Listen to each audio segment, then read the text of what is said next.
Greetings, everyone.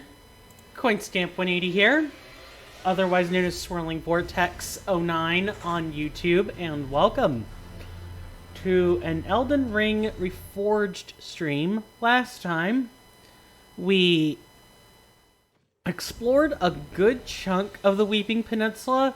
This is not where we ended off last time. I went and ground up all of the stone sword keys that we can currently purchase. As you guys could probably tell, as soon as I could get a hold of it, we have 7 of those instead of like 3 or 2. So that work is done. I have not been fortunate enough with free time to grind up all of the gear purchases that are available yet. I will be doing that separately. But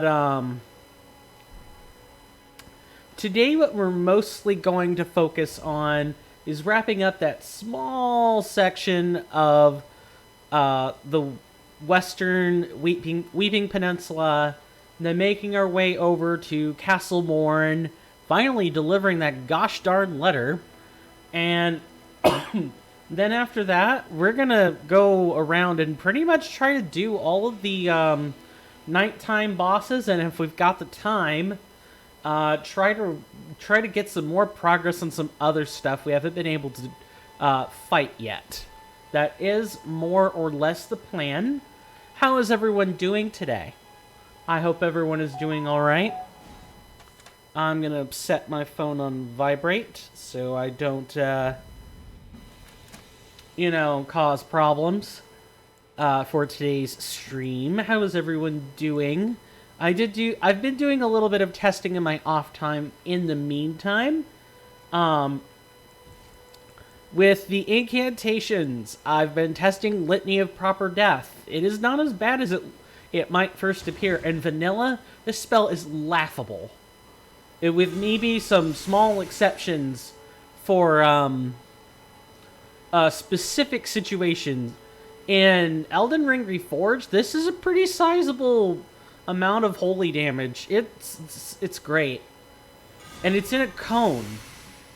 That's probably the best thing about this, is that it is a cone.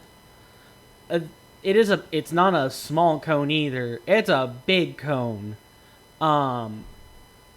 If you were wanting to like play a paladin build, Litany of Proper Death would probably be really good for that build. Or for that class, excuse me. I think I've covered... Yep, nope, nothing else there. Yeah, so far, it's just doing the exploring. And I probably have a different amount of runes than last time for the same reason as what I stated earlier, which was I ground up runes to go purchase all the stone sword keys. So if I can level again, speaking of which, can I... No, I don't think I can. I think I might be able to get a couple of dupe cells out of that, and that'll be about it. Sell duplicates. I might be able to get one. Hold on. Duplicate there. Duplicate here. A lot of them. Alright, I think that's the end of it. I think our level ups are going to start costing 5 digits instead of 4. Oh, nope, still 4. Let's boost those, shall we? Also, I need to make a correction. So, I think I said that there was a new fortune... a new fortune in one of the last patches called the Fortune of the Houses. And then I said, oh, it buffs incantations and sorceries, or it's int and faith at once. And then proceeded to say it buffs black flame spells. That is not correct. Those are 2 separate updates that I went through and spoke of. There's a new fortune. We don't know anything about it other than it's both int and faith.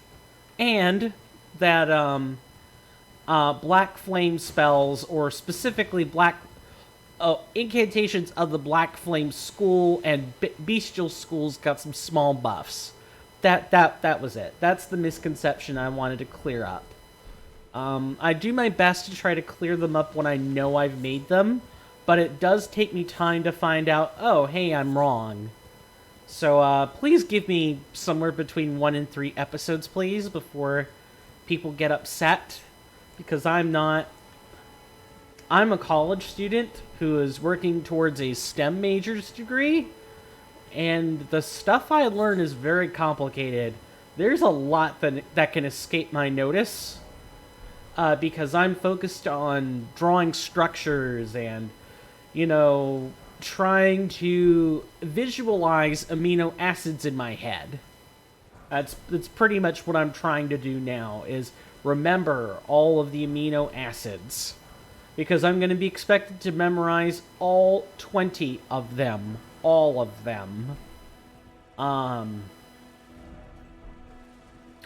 I have no idea whether it's a case of, oh, I synthesized this amino acid, but I synthesized it incorrectly and obtained a different one instead. Now, all of the answers that I put past the point of the amino synthesis are all wrong. I have no idea what that's going to be like, but that it's not going to be fun, whatever it is. Oh boy.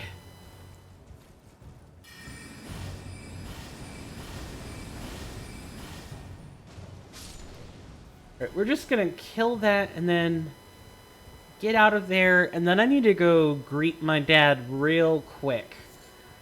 That way he knows not to disturb us during stream. I'll be right back.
My apologies about that.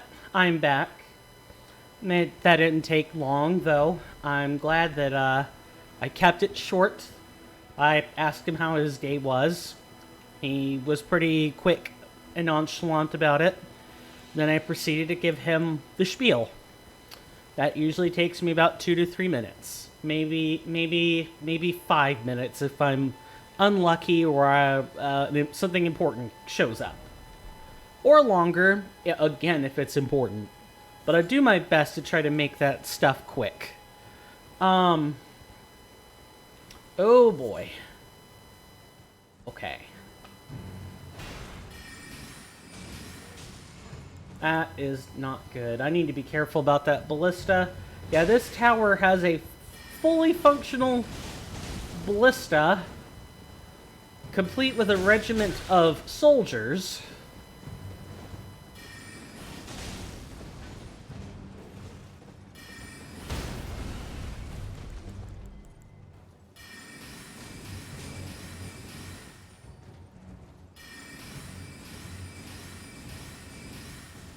Thankfully, if you're, just like with anything in this game, if you're patient and you stay aware of your surroundings, you're fine. And of course it helps if you actually remember the age-old premise of if you stand in the bad, you die. If you stand in bad, stay near the bad, you die. For those who've played MMOs of any kind, that if you do any like raiding content, that's the first thing you're taught is like don't stand in bad. The lower level content should have told you that, but if for whatever reason you did not do that, please now take that to heart. I have to be careful. Okay.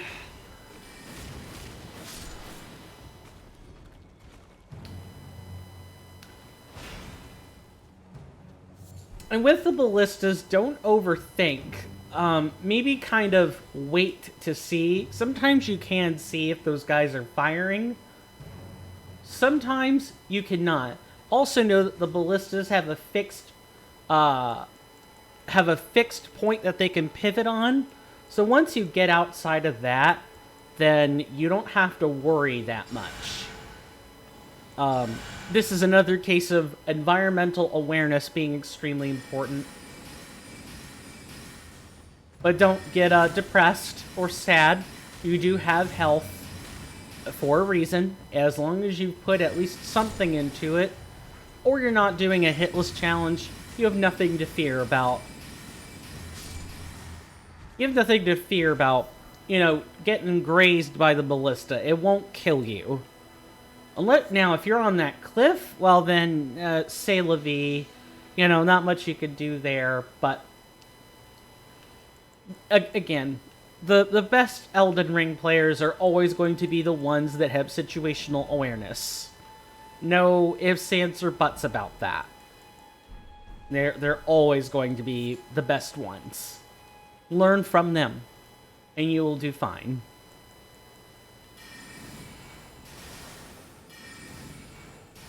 Other than my situation regarding rides, or like my riding arrangements, I've had a fine enough day, I guess. I'm working through my classes. I've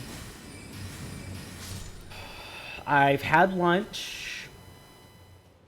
I'm beginning to forge real friendships.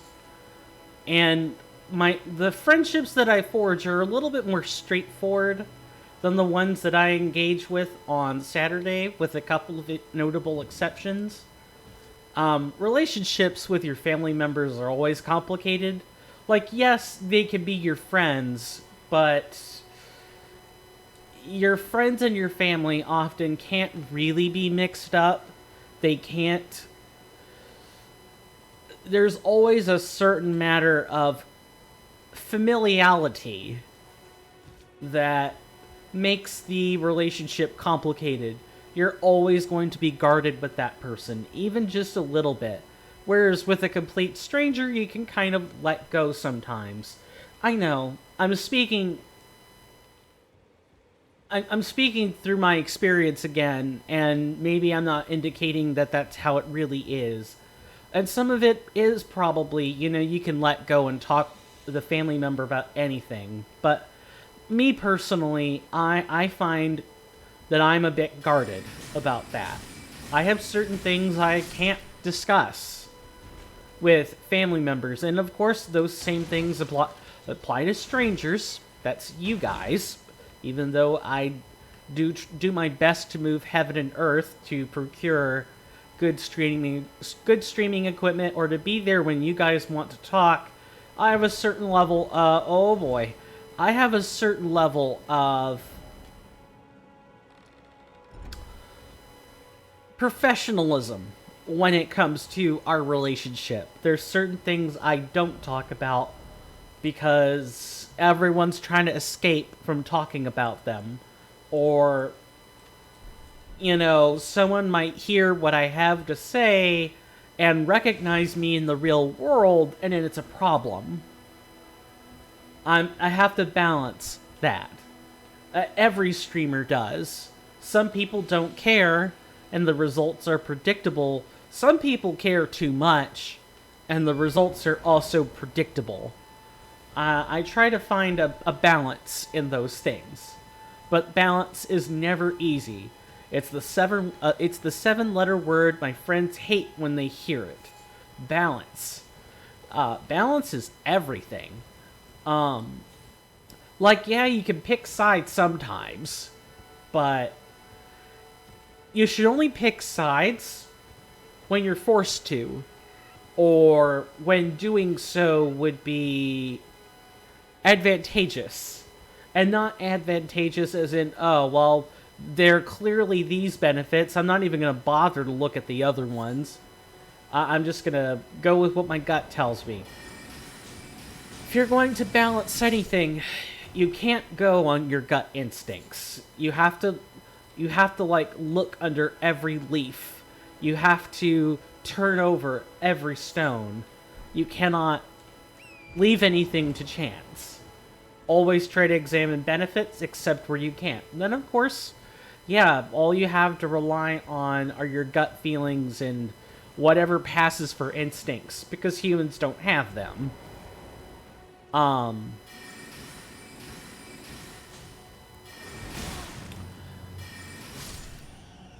So it's important. I say all that to say I have to balance what I say in front of my family for a number of reasons. I grew up, and still kind of grow up, in a southern U.S. household. I grew up through multiple, whether it was my mom's folks who came over from Scotland, and their cultural values were what I grew up around, or it was my dad's and his family, who have been in the southern U.S. for a long time. So there's certain values I keep in mind when I speak to them. Why? Because I don't want to violate their sensibilities without due reason. And I mean cultural sensibilities.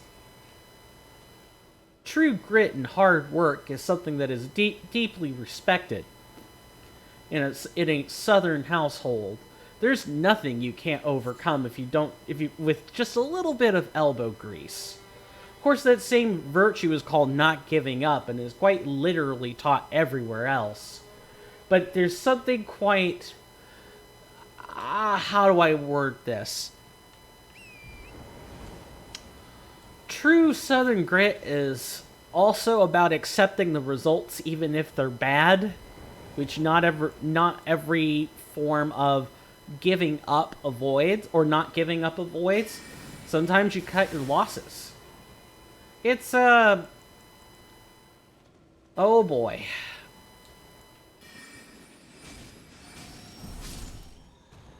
Nice ambush shard. And I don't think that's gonna work. And what is this firefly or dragonfly doing? What the heck?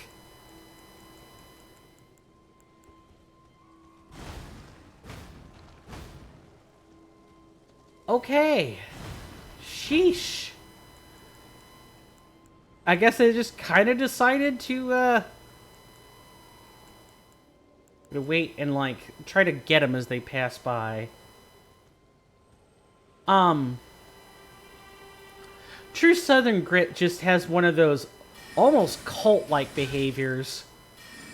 Cult may be the wrong word. It's an extreme cultural thing, I guess is what I'm getting at. there's a certain matter of, uh, I don't know, it's really strong work ethic, but it also lacks pragmatism at times. Sometimes cutting your losses is a good thing, and it keeps you from wasting time on things that are irrelevant or not really important. That's hard, though. You kind of don't know what that is all the time. So don't give up until you're forced to, right?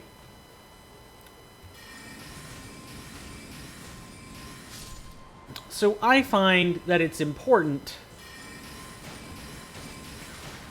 to... I say all that to say...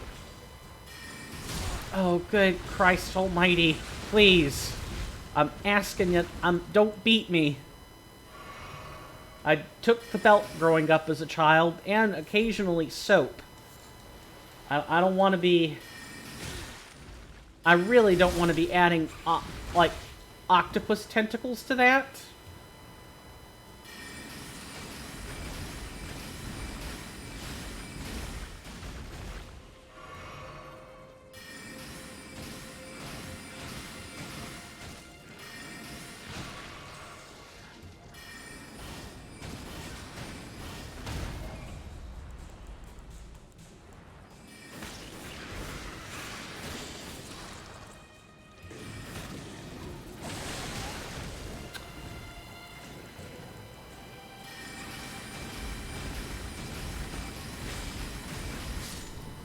I amble on and on, just to say, it's important to have people you can really open up with, to tell your real feelings to, because we gatekeep ourselves. That's the honest truth. Humans are garbage trucks. We dump the load in two situations. A, it has reached its destination.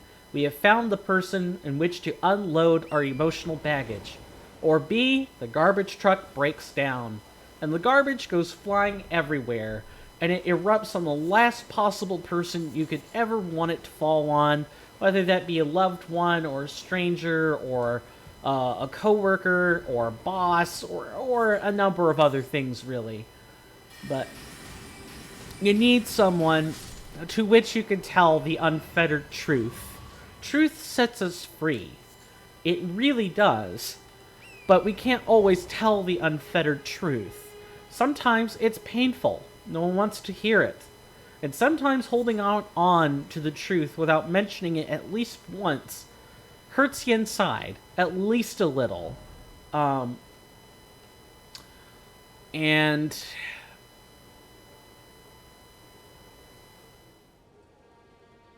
gotta get it out. It's like an earwig. You have to remove it at some point. Alright, just to kind of recap what I've been doing since I've been gabbing about unrelated things, is that we visited the cemetery, unmarked cemetery here, then we went to the Tower of Return, and we found a teleportation chest trap inside. The teleportation chests always go to another paired place. The Tower of Return's teleportation chest goes to Lanedell, the royal capital. So if you don't want to set a whole bunch of triggers moving forward, don't even do what I did, which was open the chest and roll away. Don't even do that. Just don't open that chest. Just once you get up to the Tower of Return, just go about your business. You are literally better off doing that. Now that we have explored everything else, what I'm going to do... Actually, there isn't all that much we could do right now. Goodness, I cannot talk. It is nighttime, so the thing I'm going to do is, go to some unrelated rest site and set it to morning. Because what awaits us outside Castle Morne is the Knights Cavalry. This is the Weeping Peninsula version, which will be slightly stronger. slightly. I don't recommend it. Especially if you're having problems with the basic one in Limgrave. You just don't do it. We'll be making our attempts at all those nighttime bosses later today, assuming we don't have anything we need to do. Just to kind of preface our plan, because you guys already know we're going to Castle Morne, and for those just tuning in, that is our game plan, is to explore everything around the front courtyard, including the beach, and this interesting poison swamp, I guess. And then, after that, we'll be doing all of the nighttime bosses. The very last thing we'll probably do before going to Stormvale is to go to the Siofra Riverwell and explore everything there, stopping just short of fighting the boss in there. That is the plan. I guess let's get to it. Apart from ambling on and on about family values and, needing to gatekeep yourself and being a garbage truck and all of that, my day's been okay today. I feel good. Forging friendships with people that are my age or are going through a similar struggle to me. Well, maybe plus or minus some individual gaps in skill or places we've been. Most of the friends that I'm making, though, I'm pretty aware that who I'm making friends with are typically people that are younger than me. I'm 30, if you wanted to know. There you go. And the people I'm generally around are, somewhere between 16 or 18 to 32, with some obvious outliers in there. Counting for all the faculty and the staff and all of the students that are, 45 and up. There are some that are, back in school now. Either continuing their lifelong learning or getting a degree or just whatever fits your fancy, I guess.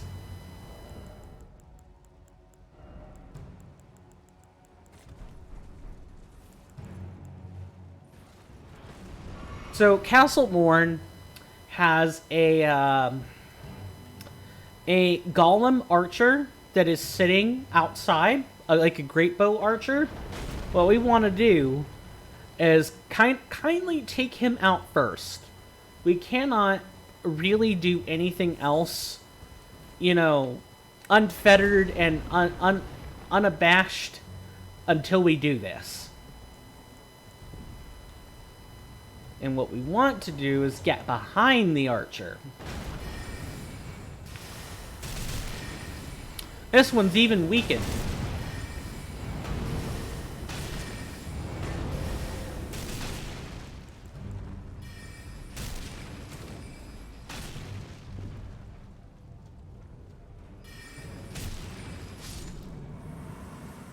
Now, I will say, with the ambush shard as another filler, it's an interesting filler.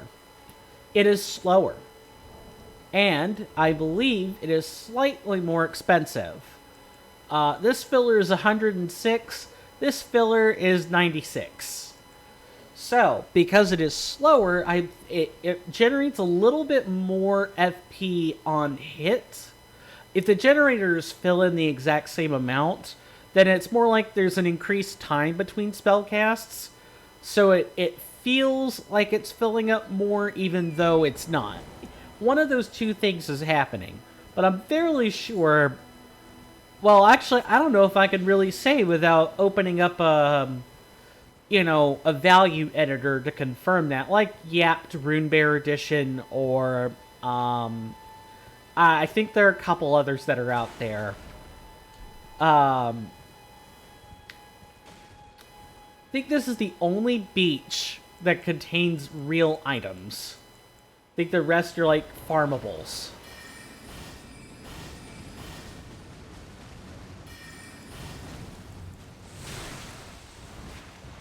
Ah, it's like fighting our own spirit summon. We're gonna be fighting these a lot.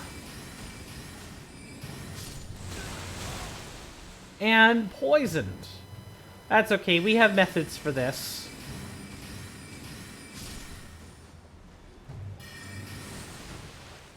Yeah, we have methods. The spirit jellyfish, you really shouldn't be getting poisoned by them in the first place. But if you do... Oh no, I knew... Oh.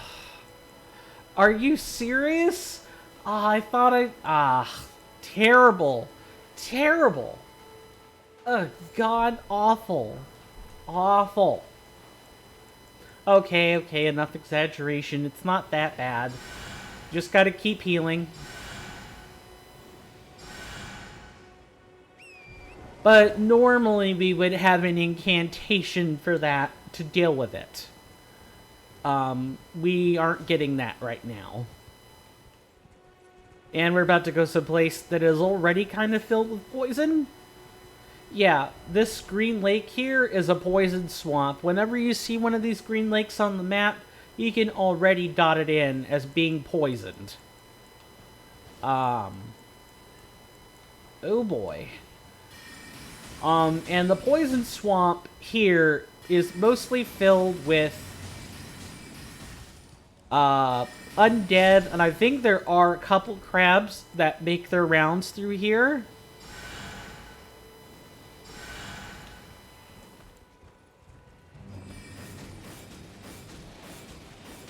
But the swamp isn't that dangerous. You just have to not be on foot. This is a case where you want to use your horse. Your horse does not... Torrent does not, suffer the same poison as you do. Now, if something hits him and applies poison, then yeah, probably, but... I think one of the nice things about Torrent is the fact that he is clearly suited to deal with exploring these dangerous areas. Like, these extremely dangerous areas. Okay, oh boy. That could have been really close. The poison will get you. It'll kill you if you let it. And I'm not going to even let them get close to find that out. One nice thing I will say is that this poison kills you in regular ER because regular ER doesn't really... Like, yeah, you can still get access to the poison cleansing incantation at around the same point in the game that we did, but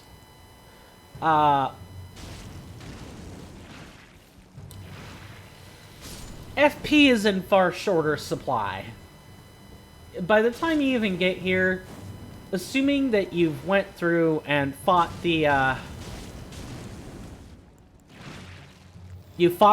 archer, you've probably used up one flask on your way to go deal with it, and another to finish dealing with it.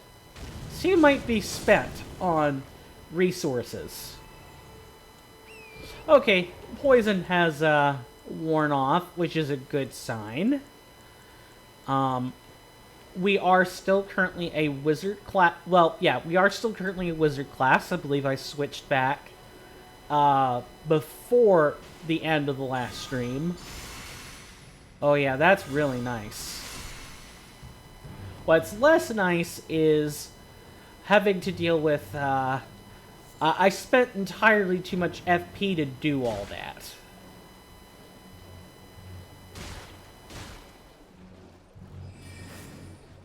Oh, that's awful. But I think the FP regen is such that unless you are just completely burnt out, you will eventually get your FP back to the point where you can regenerate it again. You don't really have... and not all generators are made equal, I guess. The ambush shard does not work, like, whether you're talking about vanilla or regular, Elden Ring Reforged, ambush shard is horrid for dealing with enemies on the ground. You're gonna have a tough time using it. And ambush shard is bad. It's laughable in PvP unless you like use it for mind games, and then it's like, oh, okay, it's an interesting spell. I don't recommend using it, but you can use it to trip someone up if you want. And here it's like, okay, it's a nice generator. It does. I think it probably does the same amount of damage as a Hone Bolt in a different element. And it works at about the same speed. But unless you... I will say Ambush Shard has the benefit of being more friendly with the right staff. The right sorcerers. Glintstone staff. There's a specific one that enhances all ambush or knight class sorceries. And the Ambush Shard is a knight class sorcery. Or it is from the Knight School, the Assassin School. Anytime you see Ambush or Knight or Shadow, or anything like that, it'll come from that school of sorcery spells. They're an interesting lot of spells. That's pretty much all I have to say about them. They're slow, but if you're not talking about Ambush Shard, their payoff is average when you're talking about vanilla. And I don't know what the rest of the Amp or Knight sorceries look like yet in Elden Ring Reforged. I'm hoping I will find that out as time passes and we accumulate more power. I think this clearing here has some item in it.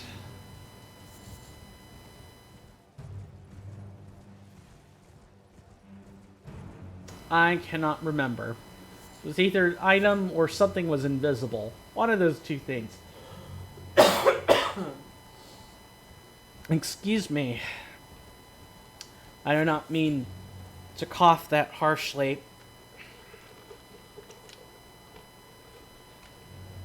All the drink in the world won't fix ailing throat. Long COVID sucks. Look, take the safety precautions seriously and you'll be fine. Not that I didn't. I'm vaccinated. I'm boosted. I wear masks when I'm told to. And I follow general other forms of compliance. And I still got it.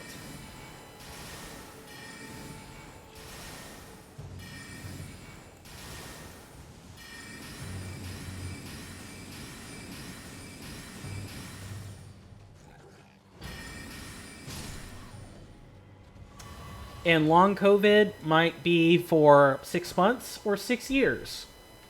You don't know which one. And of course, those are just numbers I've put on it. And the example numbers used by the North American or the United States CDC. Those numbers could in fact be off depending on political spin of the CDC as well as data. As much as I hate to admit it, and it makes me sad as someone who is going into medical research, but I would describe the current state of, and I would go so far as to say, prior to, or after Obama's election, I would probably say that the CDC has become a political body. Like the United States CDC is now moved by politics, and those whose academic rigors did not bother... those whose political rigors and academia did not bother going checked. Those whose politics freely mix with their science, in other words. You know how, like, people with biases are not the best at performing a non-biased study or task. Biases can blind you.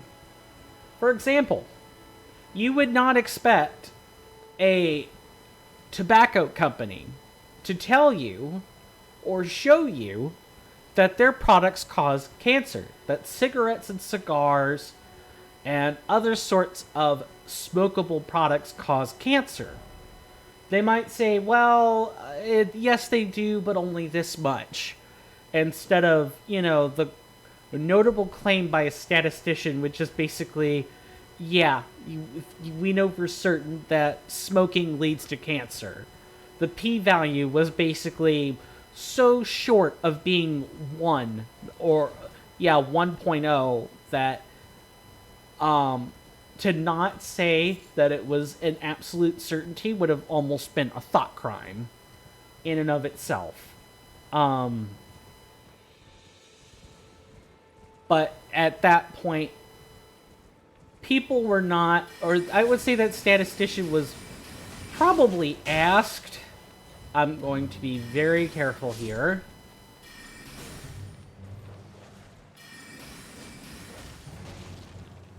With dogs, the trick is to keep moving. And, it helps if they're stuck sniffing torrents behind as well. That almost certainly helps.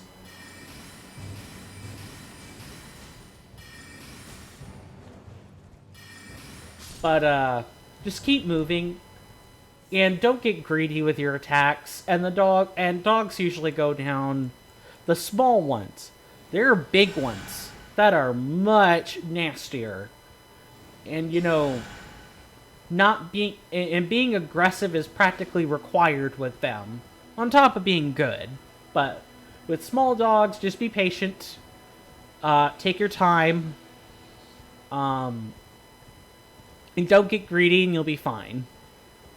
Big dogs might have to make sure you balance offense and defense and take some risks. We've pretty much explored everything outside Morne Castle, so all that's left is to go deliver that letter to Irina's father. We do not know we do not yet know his name. But boy, is that story tragic. And the story will turn out to be tragic. That's about all I'm going to say about that.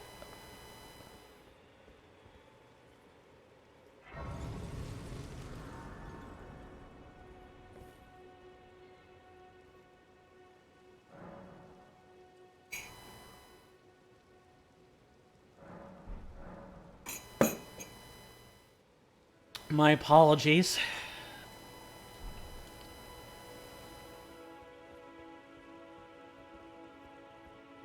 So, welcome to Morne Castle. Morne Castle is... If you're not going to Stormvale, it's like a miniature introduction to what non-legacy dungeon castles look like. Stormvale Castle is in a dungeon class of its own. We'll get to that when we're good and ready to do so. But regular old castles can be big and small, and have a ton of enemies, or nothing worth fighting about. I'm keeping an eye on this net that's in front of me, and I'm hoping I can crush it with enough time. Yeah, so here your enemy types are largely going to be misbegotten. There are swordsmen, giant axe wielders, and flying ones that shoot out of their bows. There are also occasionally dogs or soldiers that will have to fight as well. There's a bit of a story, but I'm going to let Irina's father tell that one before I comment on it.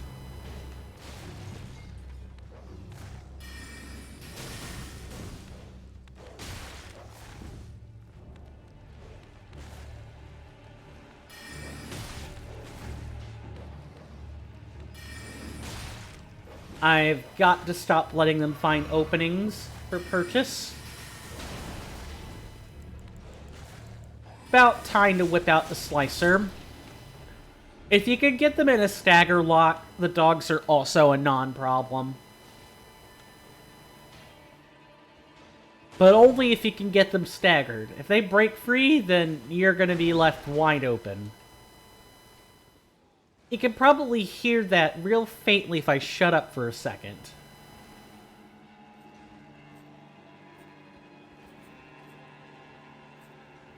Oh, well, I mean, we're not going to be able to hear it with the sounds of combat now.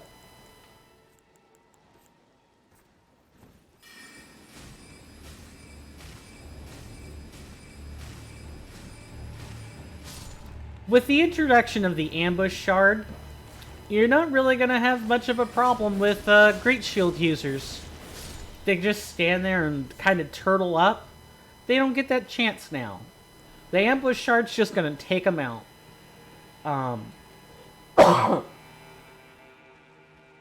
If you use all your tools, there's almost nothing that a caster build like ours can't accomplish.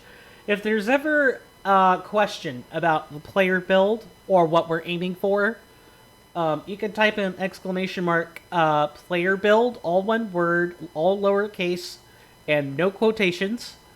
And in the chat, my bot that I have set up will let you know the build type. Just so people don't have to do that since we're talking about it. My plan is to go for the triple trifecta of casting stats. Int, Faith, and Arcane, all at roughly equal value, followed by Vigor, Mind, and then Endurance, with some dexterity to help our casting out somewhat. That is the plan. Strength will come after all of those. But we have a game plan. Eventually it'll be pretty easy to find what we want. We'll be able to cast sorceries or incantations without much problem. And we'll be able to take advantage of regenerator spells that work based on how much FP we have. And health is always useful. Our build is going to try to emulate the real full caster's dream, where we have everything in the toolbox that we need to take out bosses.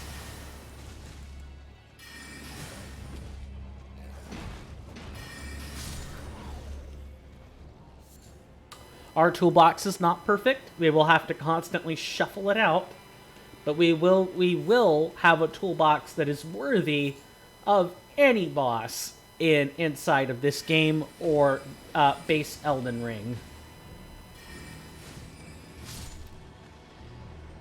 I'm starting to come around to Ambush Shard.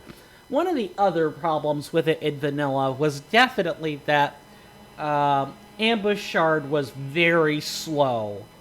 And the night sorceries were typically slow to come out and had effect. Didn't take effect until after you needed them to. Because they were trying to be balanced for PvP, because they're hard to see. Now that consideration is not really in the works, it is a much better spell.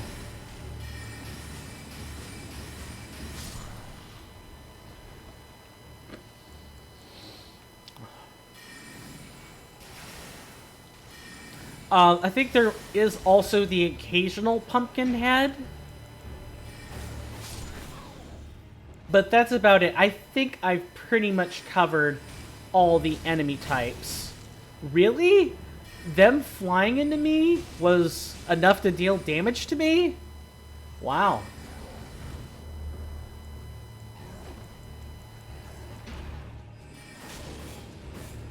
The Misbegotten moveset is very floaty. If you're in melee, be prepared to, alter your timing on all your blocks, your parries, and whatever else you use in the midst of normal combat. The Misbegotten movesets are very floaty. They're hard to read sometimes. or they have large delays on them. Because the misbegotten use weapons that are too big for their arms and legs to wield.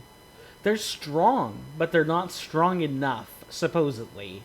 At least if I remember my reading correctly.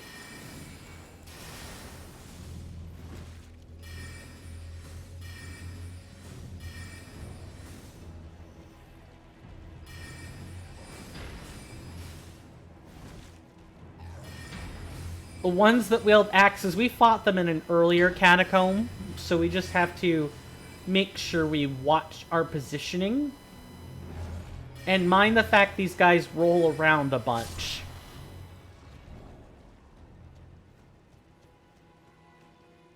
So how are people liking Elden Ring Reforged so far? This series is kind of meant to be an LP, so I realize I'm speaking about it in ways that aren't necessarily the most entertaining, and I'm not the best person for that sort of thing. Really, if you want thorough, detailed Let's Plays that are also walkthroughs, go watch Chugga Conroy or some of those other bigger YouTubers. I do want to be like him, and in that I provide useful information, but Chugga Conroy just does a much better job at it, and can actually be funny sometimes. I can't. I don't have that pizzazz. What's more, I'm so small, and my skill set is so specific that I would have to hire editors to make this sort of thing work at all times. And I just don't have that. I don't have the resources for that. The best I have is just kind of walking you through it on my own, which is about what every other Let's Player tries to do in order to look or sound like Chugga Conroy. I have a lot of respect for the man. I like his content, and I do watch it a lot. Him and some other Let's Players are what I kind of try to base my streams and recordings around. Nice! You're ganging up on a soldier and losing.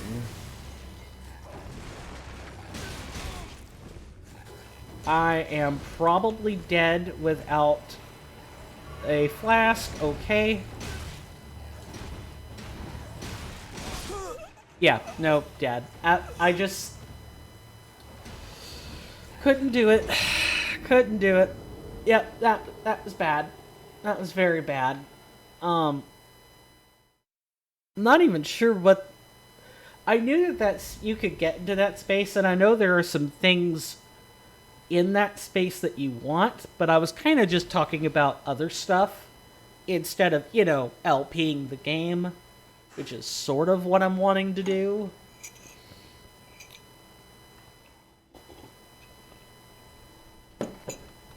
I should probably stop that.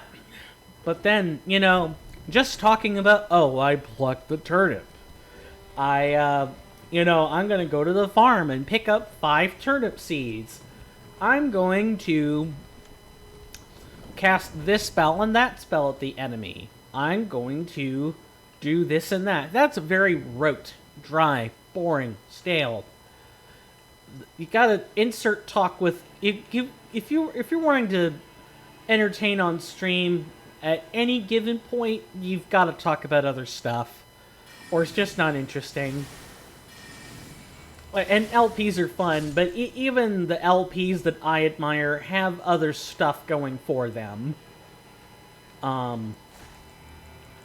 Mainly because they're relatable in their own way. And that's that's a critical character flaw of mine. Is that I am not a relatable person at all. I look like someone who should, from the chest and waist up, I look like someone who should be, I don't know, sitting in a boardroom meeting, or, I'm just one of those stuffy white guys that doesn't know how to have any fun. That's how I'm going to look to people. I got it. And the way I talk only confirms that more and more. That I am not a person that gets along with mainstream. I sound like someone. I sound like a boomer, or worse, I sound like someone from the 20s who's all business and no play. Because most people are memeing about whatever Hasananabi talks about, or there are people advancing real political causes they care about. Whereas I'm just kind of stuck in the middle in a tepid pool of water, wondering where the heck do I fit in a world filled with, I don't know, isn't it Cawthorn? Madison Cawthorns, Marjorie Taylor Greens, and the Ocasio-Cortezes. I'm wondering where I fit in that world. Because it's a dangerous place. It's an extreme place. The middle is evaporating very fast, and anyone who's looking to have a place to hide will soon no longer have it.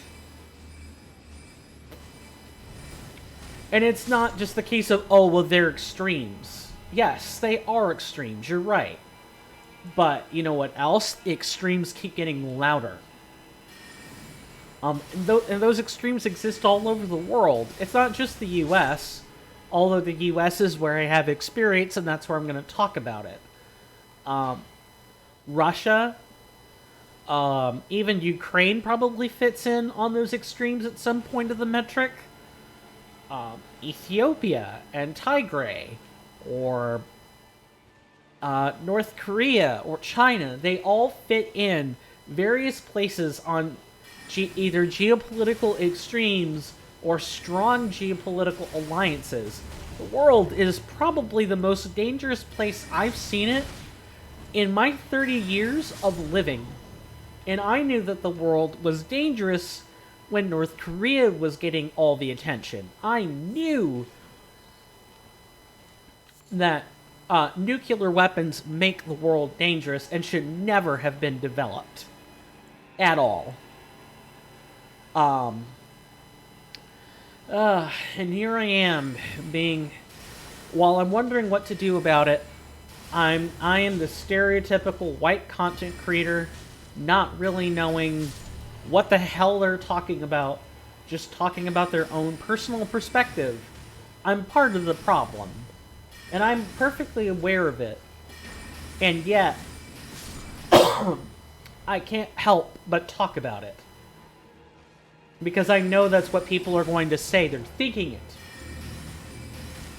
And if people aren't thinking it, they're the smart ones. They're probably lurking or not tuned in. Because people are trying to escape that dangerous world. The dangerous world in which we live. Probably the most unstable place it's been. Unstable planet it's been in human history. And I fear for what comes next.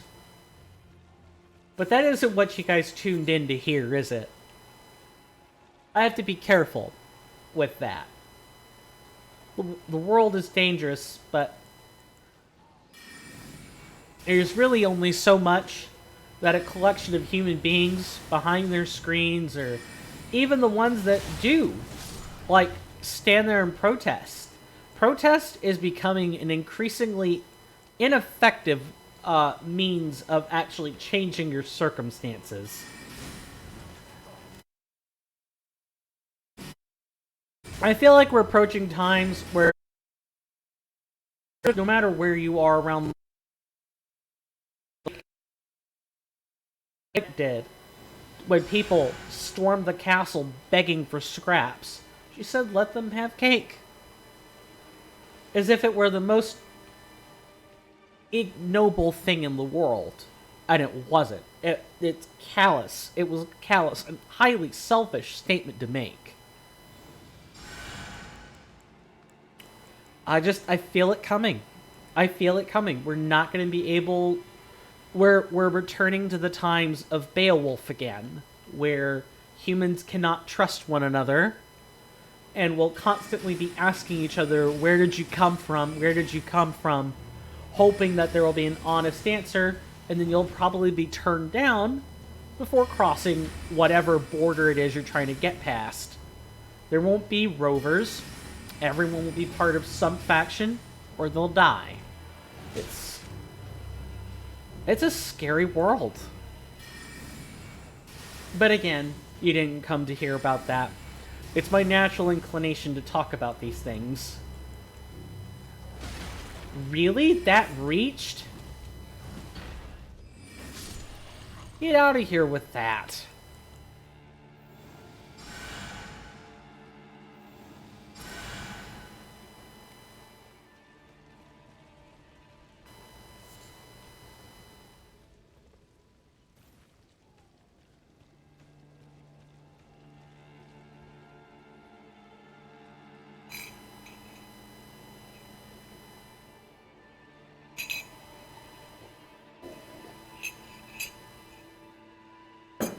My apologies. I needed time to think and think about what I'm going to say next. So, we died, and I think what's back there is probably a way around the castle that does not involve... We need healing pretty much right now.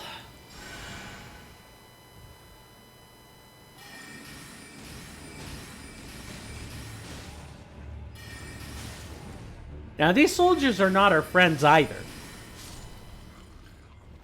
As you can see, he's turning towards us right now. But luckily for us, you think about using that shield of yours, and that ambush shard works perfectly on them. We have our runes back. Great, awesome. And I don't believe there's any way to get to what's at the bottom. Besides, we can't even go to the bottom before we go find Irina's father, who's in this castle. He's not going to be down there at the beach.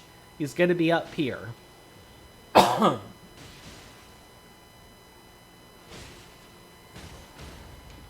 trying to think. I know sometimes there are misbegotten with bows, and I know one of them's lurking around here, but I can't remember.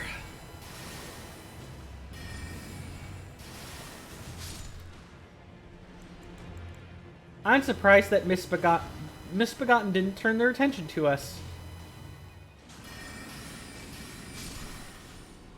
Don't worry, I'm sure we'll get ambushed. You'll want to stay on your... I know. I keep saying that sort of thing, but it's just a true... It's a state of being. You have to be aware of your surroundings. And you've got to be on your toes, or you're going to have problems.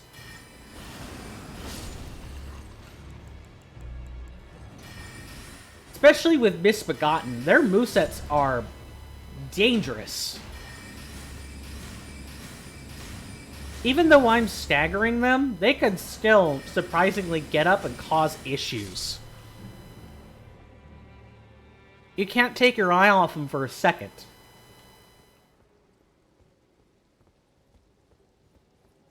I suppose while I'm thinking about it, I should mention that I'm still looking into various audio issues or ways I could improve on the existing audio I currently have, and I'm at a kind of a standstill in terms of voice meter or a mixing board. On one hand, voice meter removes the need for a bunch of desk space dedicated to the mixing board, and I would have to rearrange all my computer wires again to make room for it. And the way that more or less my space works is that my desk is an L going, let's see if I can do it.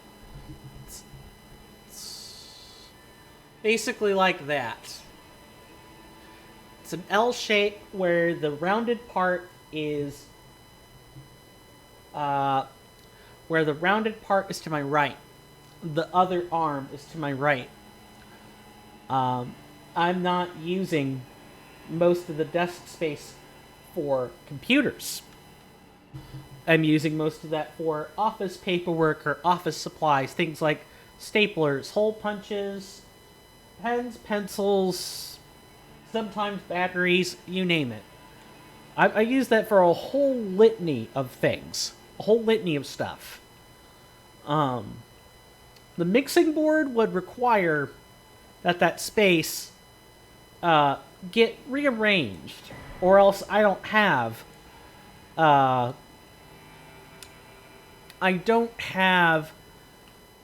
places to put my paperwork and other office supplies. On the other hand, the situation with data usage is untenable. Something is gonna give.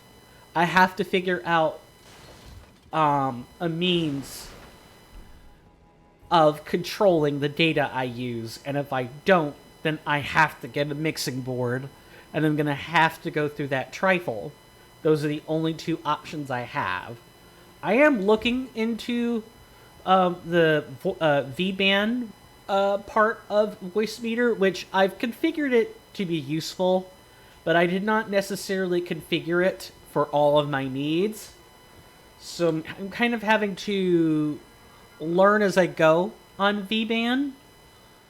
And unfortunately, communicating between two computers through local IP still uses data. Like, that's just how it works.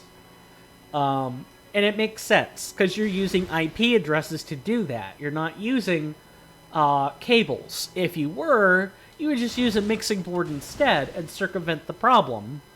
However, in order to get pretty much lossless audio quality, it has to be set high. Like, the net speed, which is what VBAN uses to determine the rate of communication between two IP addresses that use an audio source, that has 5 speeds. Anything less than medium is bad. And I don't know what kind of data medium uses, and I'd have to make sure that the incoming and outgoing streams are paired correctly. Ingoing speeds have to be set fast, the outgoing speeds have to be set fast, but the incoming speeds are what can be modulated. If that's making any sense. It probably isn't, but it's just jargon that comes with a virtual mixing board, basically. So, because I'm using a virtual mixing board, I have a whole bunch of stuff that I'm still trying to figure out with it. I don't know if I'm going to go with a mixing board or if I'm going to stay with Voicemeeter. Staying with Voicemeeter is more practical, but it may come to a point where the only thing that solves my problem is a real mixing board. Thankfully, mixing boards aren't that expensive, but the ones that I would need are no less than $150. I can pay for that on my own. I don't need help from the stream to make that happen. Or anything like that. But it will take time. I have to wait for the student refund check to come back so I don't get into uncomfortable levels with it.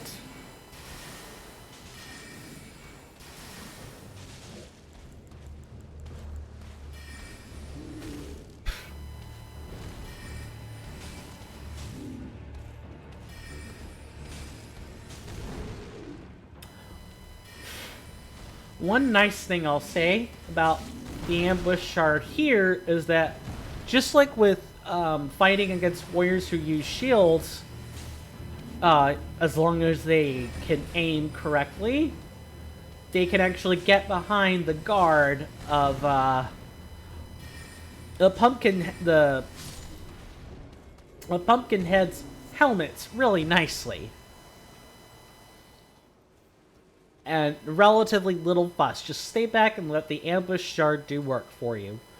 In terms of an answer regarding the mixing board question, I'm doing more research, which is always the first step in any problem after you realize that you have the problem, is look into it, see what you can do. I'm looking into more VBAN tutorials to see if I can manage my data more effectively.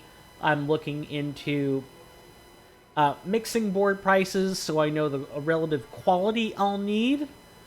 And into mixing board features so that when I get the mixing board, if I get one, I'm not going to immediately have to shuffle it back like I did capture cards. I felt bad doing that. When I ordered capture cards for the 2 PC setup, I had to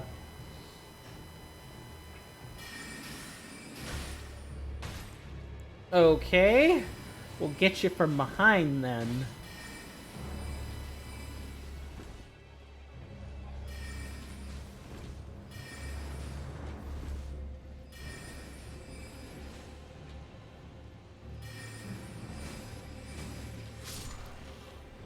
Okay, that's one of them. These guys aren't terrible, but they do shoot up to 3 times in a row. And of course, if you knock them down... Oh, I think their bows are also... No, their bows aren't transformable. They definitely just have a dagger on them.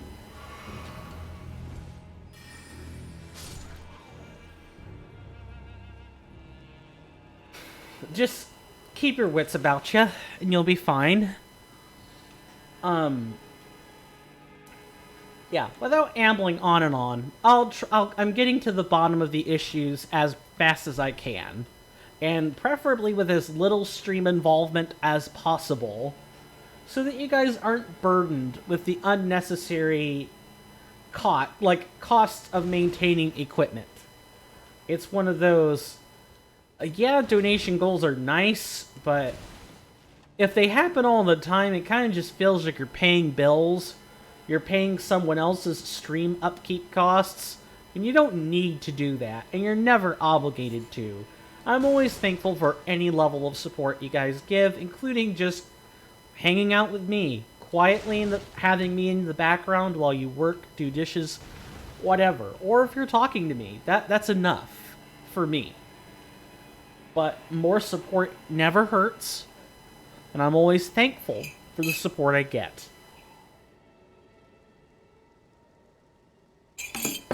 Speaking of being quiet, if you like the content, or speaking of support, if you do want to support, there are ways you can do that for free.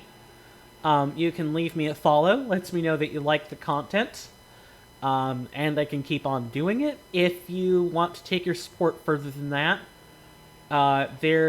if you want a hassle-free way of giving support, I have coffee links set up in the About Me page on Twitch that you can use for that. They are specifically set up to be lurker friendly. So if you don't want fanfare at the office or wherever you happen to be, I got you covered. The other forms of additional support do have their own fanfare. Subs have fanfare. Donations have their fanfare, etc., etc. So if you don't mind noise, then you can use the traditional means of additional support. However, if you prefer the quiet, there are always the coffee links, and it's going to stay that way on purpose. That's enough shilling, huh? Yeah, I caught you by surprise this time. How do you like that?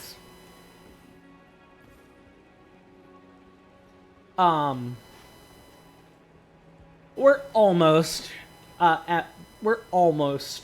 there. I want to say... Okay, I might be able to catch this one by surprise as well. Whatever fight you were a part of, friend, you're no longer part of it. Your friend might die. The soldiers can't handle groups too well, but... Well, you know, maybe I'll eat egg with those words. Sometimes those soldiers can take out a single misbegotten. Sometimes they can't.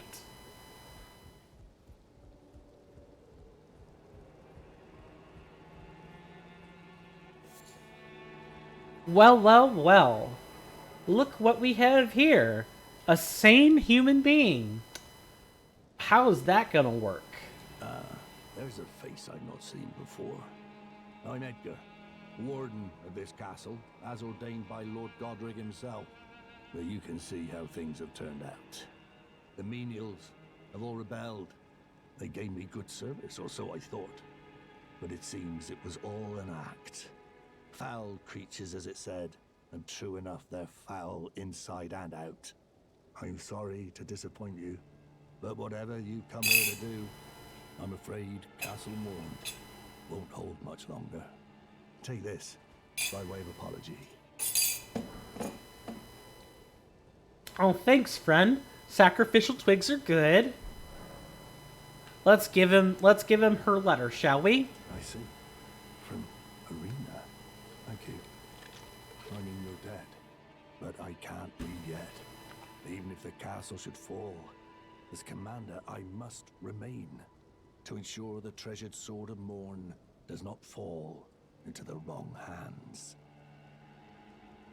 If you see Irina, do tell her that her father will come for her once he's fulfilled his duty. If you see Irina, her father will... Okay, so basically the story is, for those who didn't want to sit through that Irina's father, Edgar, is in charge of Castle Morne's defenses. The Misbegotten are here for a sword and to cause general chaos. They've rebelled. The word he used for them is definitely talking about the Misbegotten. I thought it was talking about the demi-humans at first, but no. They're talking about the Misbegotten, which is specifically what these are. And, you know, by duty and all that, some such, he cannot go to her right now. She has to wait. Well, she's blind. I don't think she can wait all that much. Kind of can't see. And in case her father's forgotten, Edgar, it's a very dangerous place. This post-shattering world, it's very dangerous. But we can't let a good crisis go to waste, can we?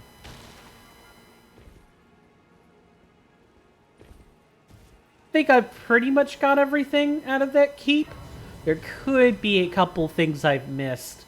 I'll have to double check. If I did miss anything, it's mostly minor stuff. Like smithing stones or anything else. The major item I believe we got here was the torch. I didn't acknowledge it earlier, but we got ourselves the steel wire torch. Those that do torch no-hit runs get this specific one. Torch wound with metal wire. The flame can illuminate dark locales or be used to attack enemies. Heavier than a normal torch, but the heated filament boosts fire damage dealt. And the skill is pretty good, too.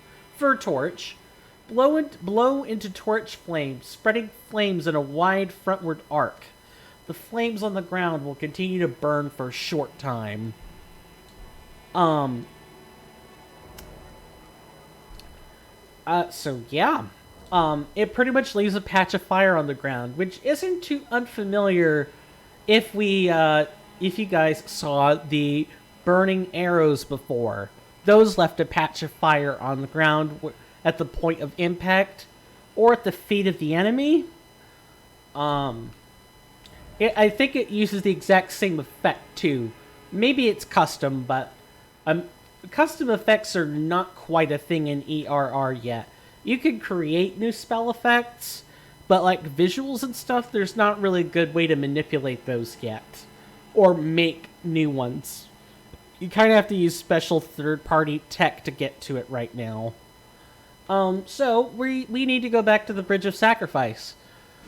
Why should we avoid telling Irina the news, right? You know, we delivered the letter. She'll want to know that he knows and that he'll come back as soon as possible. Oh, but we have a problem. What happened here? Oh. Awesome. So she died. That much is pretty obvious. There's no way around it. She's dead. And that's all it says. She just confirms 100% that she's died.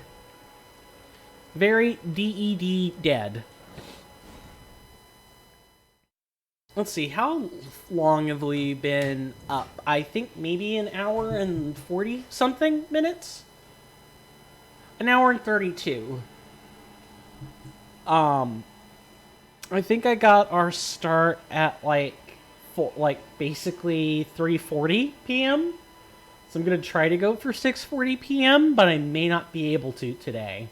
I may just have to eat the lost time. My apologies, but that is what happens when I'm late on a school day. Let's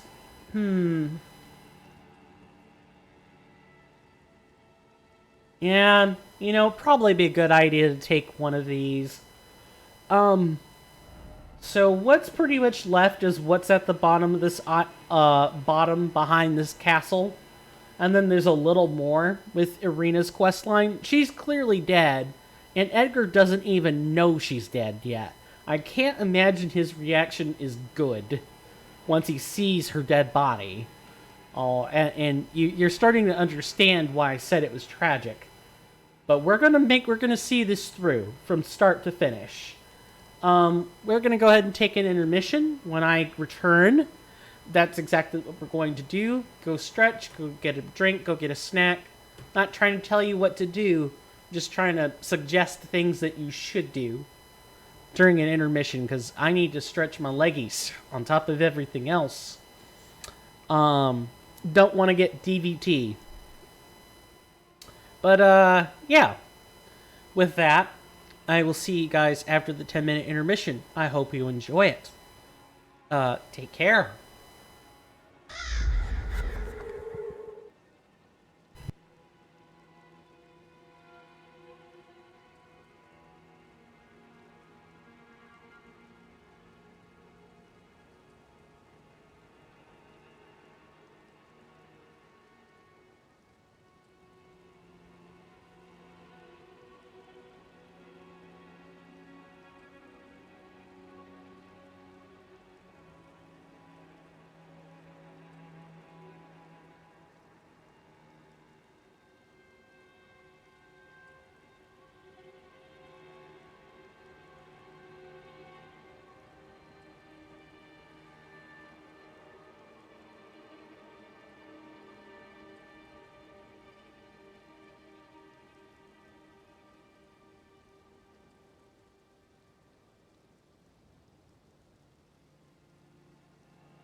Sorry about that. I am back. So, how was everyone's intermission? Should have been slightly longer than expected. My apologies about that. I had to clean up a mess I had to help clean up a mess that my dad made with spilt tea, sweet tea, southern sweet tea, which of course means it gets all sticky, makes the floors nasty to walk on if you don't clean it up in time. Yeah. Both my stepmother and I had to help clean that up. He also helped.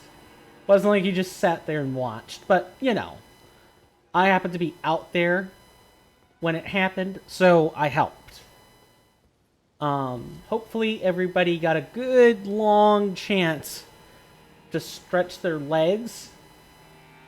You know, told their loved ones how much they mean to you, that you love them, that and got a chance to cuddle with your significant other. Cuddle is the word I emphasize.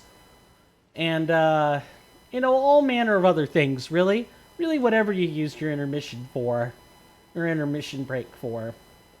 I say that like I'm expecting y'all to watch. Of course not.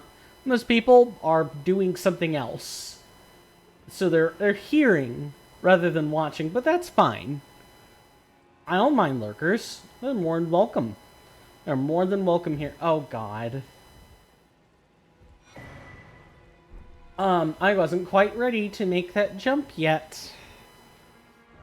Thankfully, we can just, you know, warp back.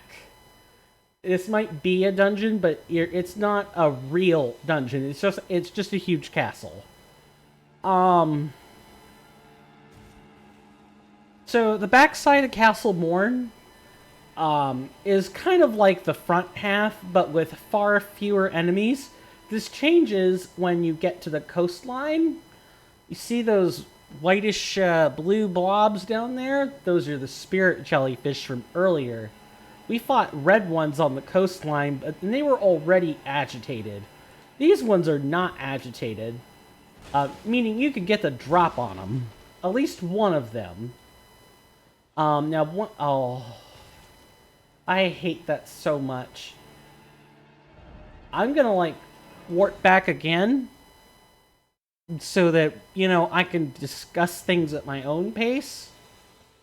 The backside's also kind of unforgiving. It's a little more unforgiving, let me say it that way. It's not that you can't recover, although if you jump in specific places, you're not going to be able to get back. So you do have to make sure you get it right the first time, or you will die. There are only a couple instances like this, though. Most of the time you get some leeway to make a better decision.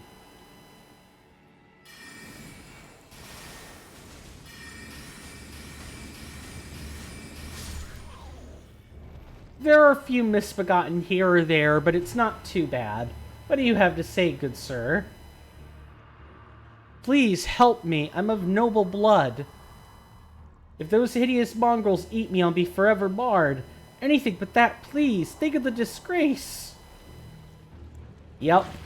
And the reason the music was still hostile was because there are also these jelly-like blobs, these slimes inside.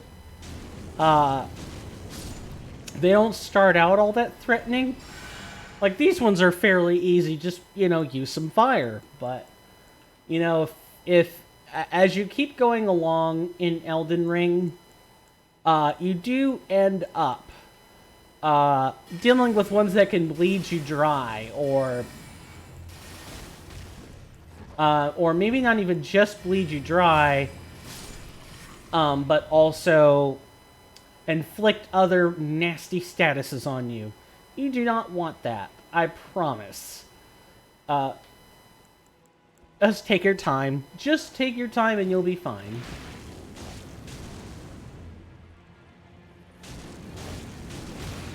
Okay, those you can really only get about 2 before you have to check. The slimes don't attack that fast. Well, okay, their attacks come out quick, but they're not constant. It's a poke here or there in retaliation, and that's about it. Just back off once you start casting 2 or 3 times. And you should be fine. You get a whole group of them, you probably shouldn't be using your generators on them. Unless you're out of FP, of course. And then do what you gotta do, I guess. That's the thing with any of the tactics you use as a caster. The disclaimer is always, well, it depends on your particular circumstance now, doesn't it? Your circumstance demands that you go against the grain and get your FP back, then you do what you have to do. The FP regain becomes the plan.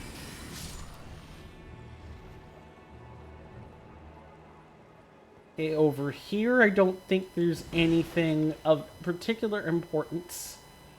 You can't even get a good look at what's down below. The only way you could do that is like peering over the corners and understand that a jump into that is going into a bottomless pit to die, basically.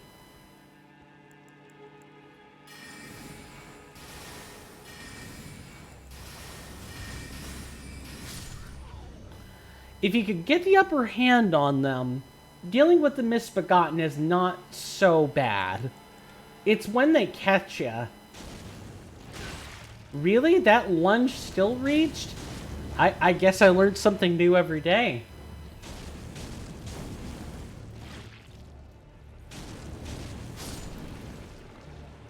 Yeah, I guess you get taught, you know, how to get good all the time. Never take your skill for granted. It might one day leave you, never to return. And you might say, well, how's that possible? Surely you retain anything with practice. No, not exactly.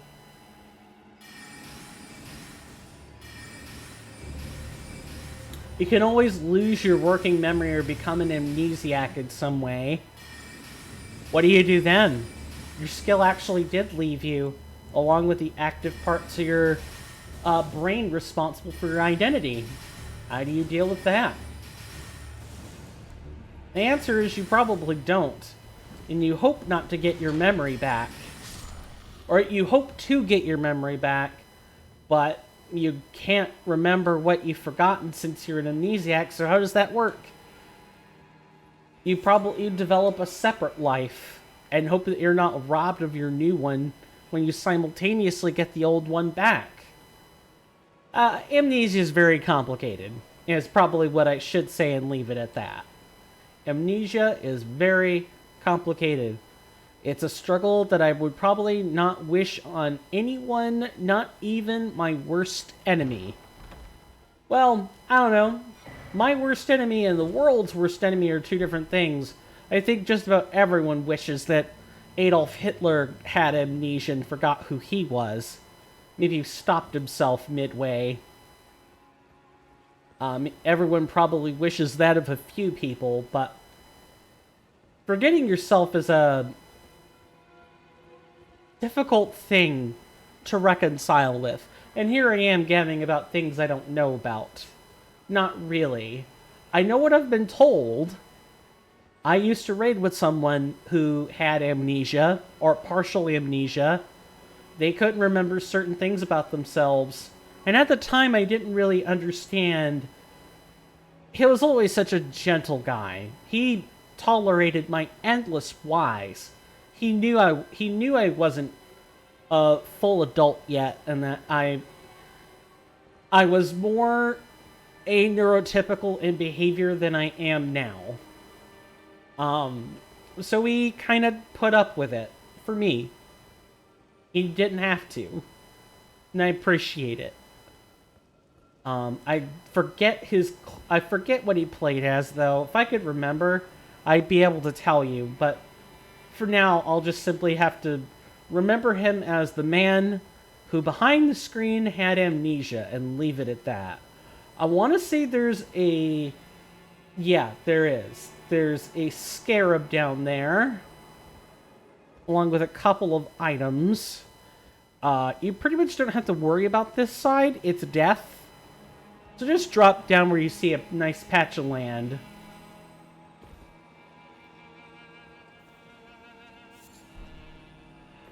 There aren't too many items you can miss out on.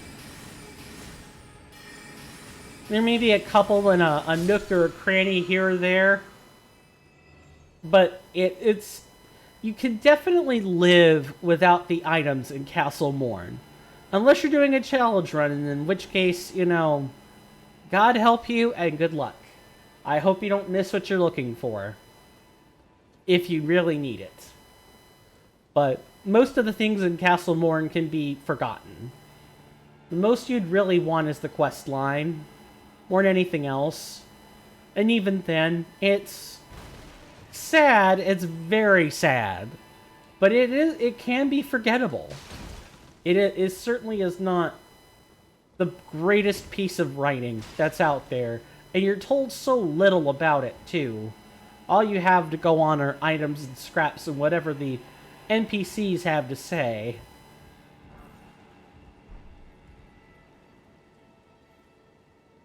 Oh boy. Oh, I'm lucky I didn't die. I'm just gonna get out of here now.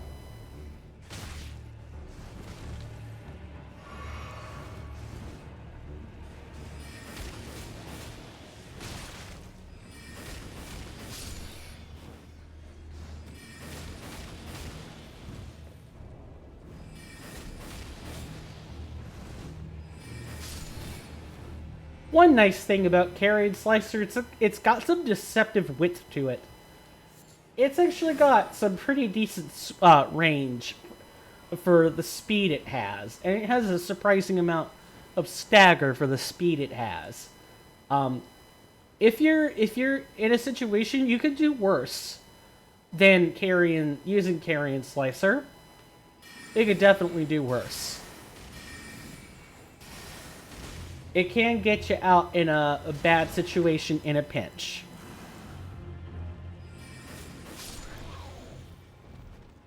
Two quick swings and they didn't even have time to activate another maneuver or use an attack of any kind. Yes, the titular whip. I used to challenge run with one of these. I could very well do so again. A leather whip, not originally used for combat, but as an instrument of pain. Though its supple attacks cannot be thwarted by parrying or guarding, it is incapable of critting. So no backstabs, no ripostes, no other interesting weapon. Like, you're limited to what you can put on it as a Ash of War, whatever affinity you can make out of it, and by the weapon's restrictive move set, excuse me. The whip is definitely not for those who are faint of heart, and is not for those who like using parries and backstabs and ripostes otherwise. You're gonna wish you had a better weapon. Whips are a better PvP weapon than they are a PvE weapon, but only if you trade out your parries and your ripostes.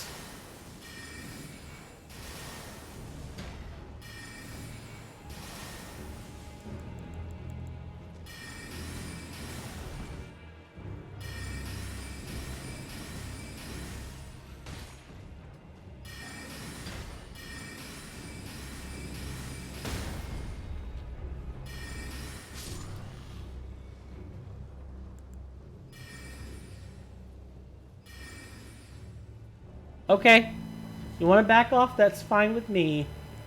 I'll just sit here and heal. Oh, are you gonna... Okay, yep, there we go. This is a brutal pack, but it is not the worst.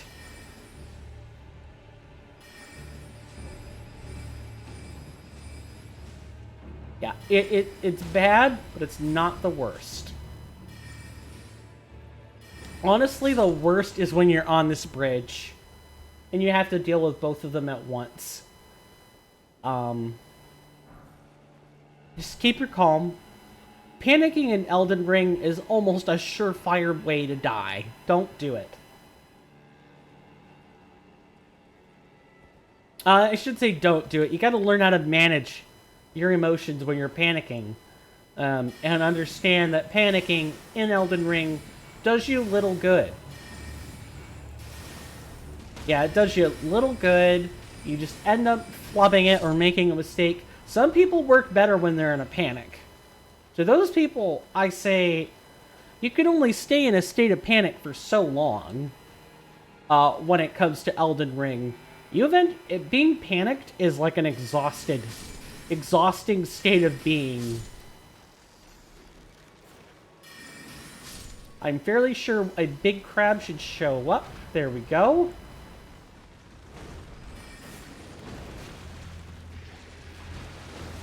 That could have been really bad. Eating flasks on a crab is not what I want to be doing right now.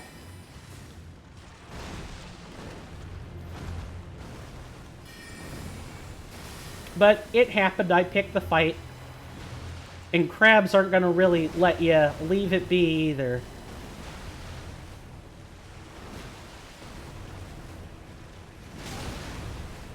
Yeah, and those full body slams have surprising reach. And that spit of water does slow you down.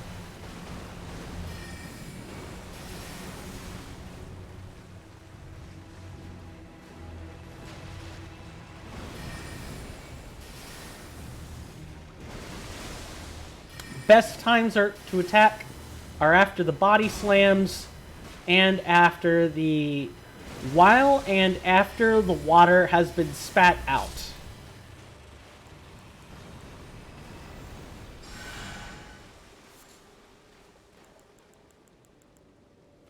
Yeah, those are the best times to attack by far.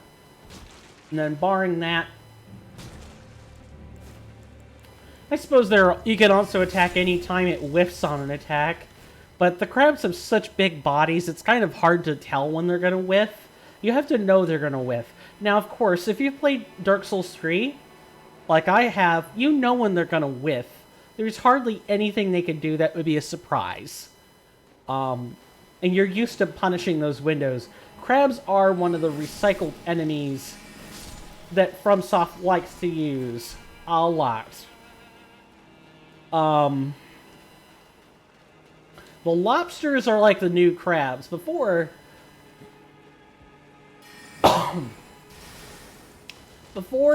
the crabs were kind of the hot new thing that were hard to figure out at first. But the lobsters take it to the nth degree in Elden Ring. The lobsters have all the same kinds of annoying attack patterns, but now you have a body that you can't really circle around. I'm talking about an enemy before we've gotten to it, but just know that lobsters are... They hit like Mack trucks, like crabs of yore did. They very much could get the upper hand on you in the blink of an eye. And unlike crabs, you don't have easy ways of dealing with them.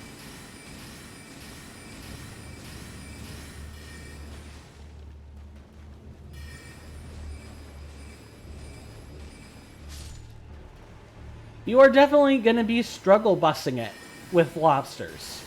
At the very least for the first few times you fight them. Then, as you start to figure out their attack patterns, they may or may not... Their windows of vulnerability may or may not come to you.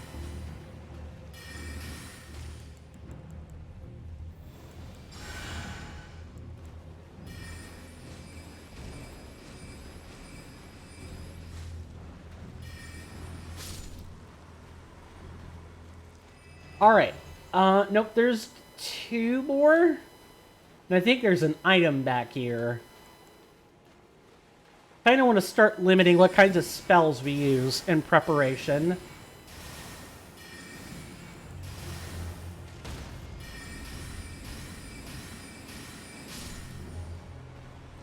In this one, we want to take entirely by Glintstone Pebble.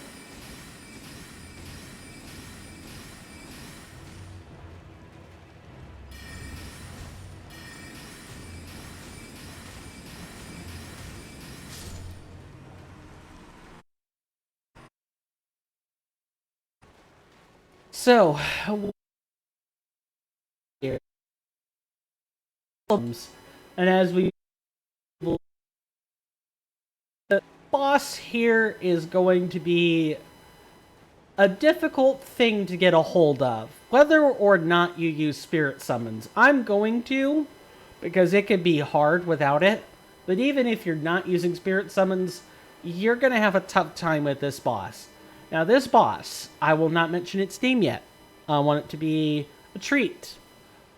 Has roll catchers. This is the first time that you can have a boss that specifically has moves designed to roll catch you. Oh, we can have help. We're probably going to use that help. I didn't even know this help was here. This is either added or has always been here. Yeah, we should let the Castellan see this for himself. But this boss has wide sweeping attacks. They can close distance in the blink of an eye. Good luck trying to stay far away. It probably ain't working. And this boss can wipe the floor with spirit summons that are not upgraded yet. That is something you could do with them. So just, if you want a quick tip on fighting this one, come prepared with poison or scarlet rot. Those things are your best friend, especially in Elden Ring Reforged, where you can, in fact, stack those things. Stack poison. Make the drops and defense or resistances that much more obvious. That much more helpful. Alright, Edgar. Let's go take care of business.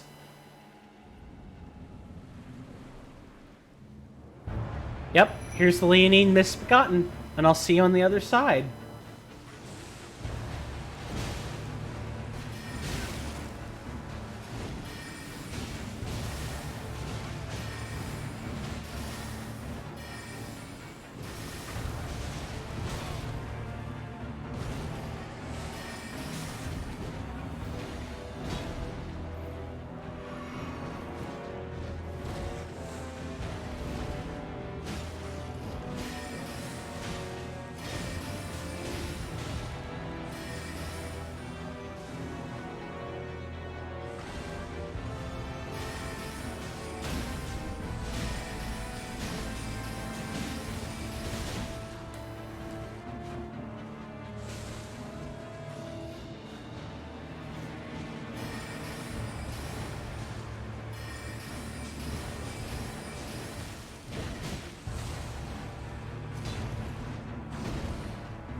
Even with all that fuss, he still hits really hard.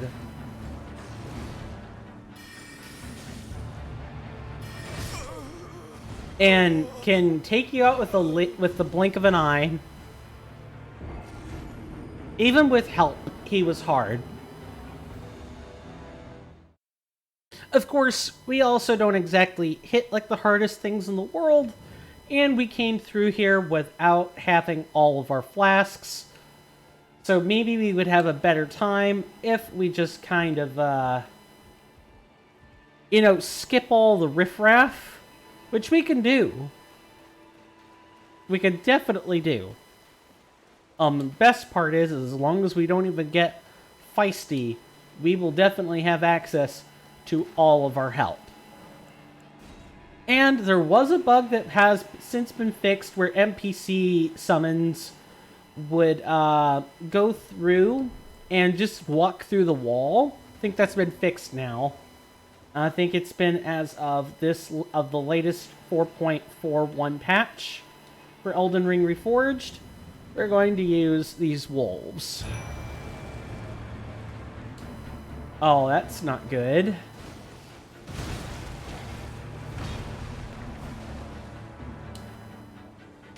We're gonna grab our stuff real quick.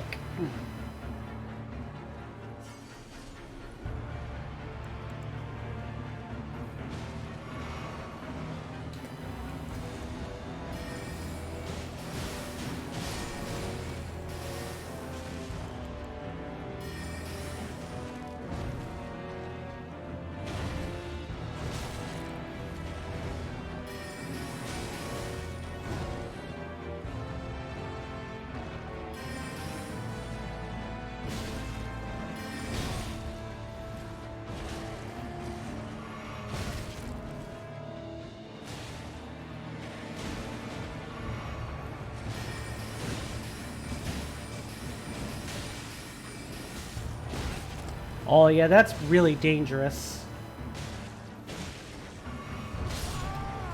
Yeah, very dangerous. He does more damage than I can restore in a single flask.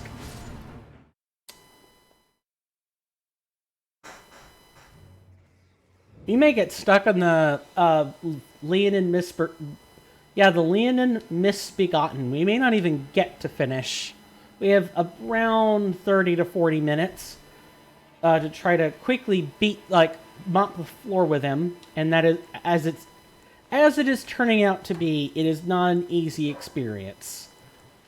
We may end up having problems. And I believe I have gone in without my summoned help.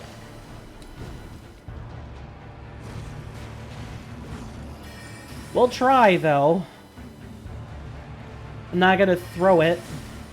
It's because I made a mistake.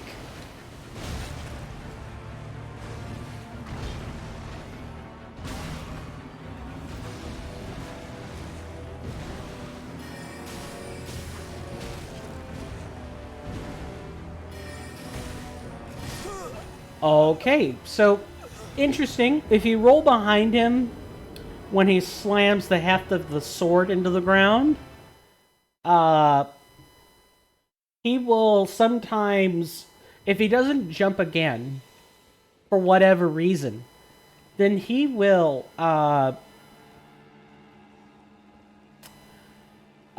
do a spin attack to clear the space around him. So that's good to know. I was about to say, the space looked unfamiliar for some reason. Alright, let's try this again with our summoned help. We're probably not getting through the fight without it.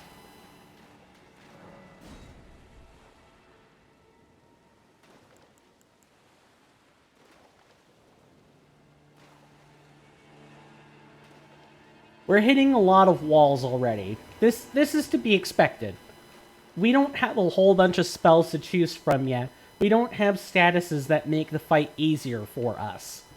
All we have are spells that do damage or occasionally heal us. That's it.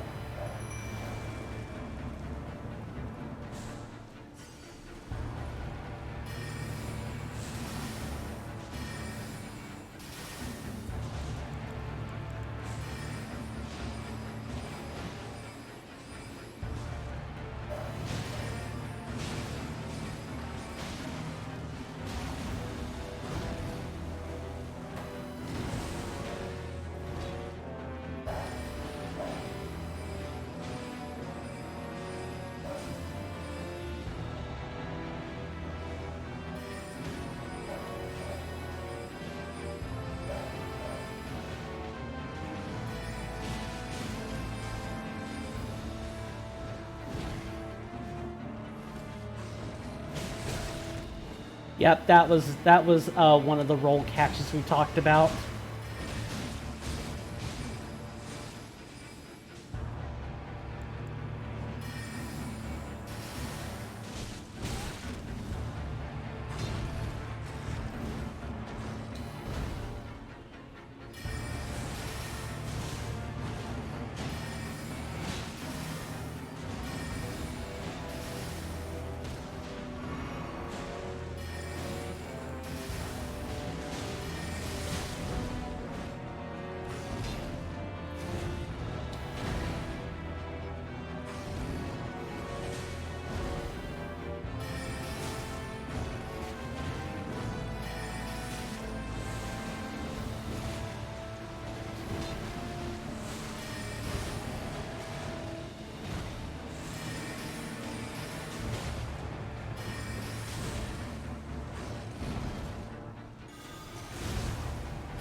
Really? Oh, yeah. If they catch you in a roll, those are counter frames. You take a lot of damage and die, basically. So, do we have anything that can help us? First, we probably need to make a few of these, but what we could do is switch to getting our poison bow arrows out. Nope, can't even use that here. And try to go for... Try to poison the guy and go from there. Before we deal damage with spells. We probably should do that and then go from there. Look, if that's one of the beauties of what we're trying to do with this build is that if you don't have something that currently works, but you could get something that works, you do it. We don't have the class that I did when I was playtesting, and that's the Fortune. The Fortune of the Ranger is what we would use here. But you don't need it to make bows work.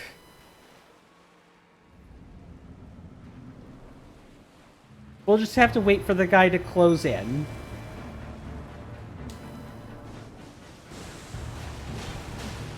I'll go grab these while I wait.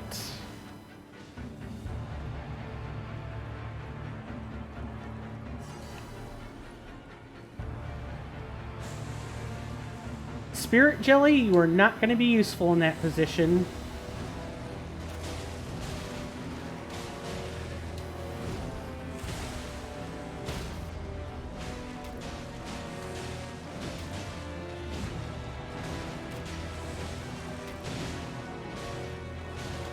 Okay, I think that pretty much covers it.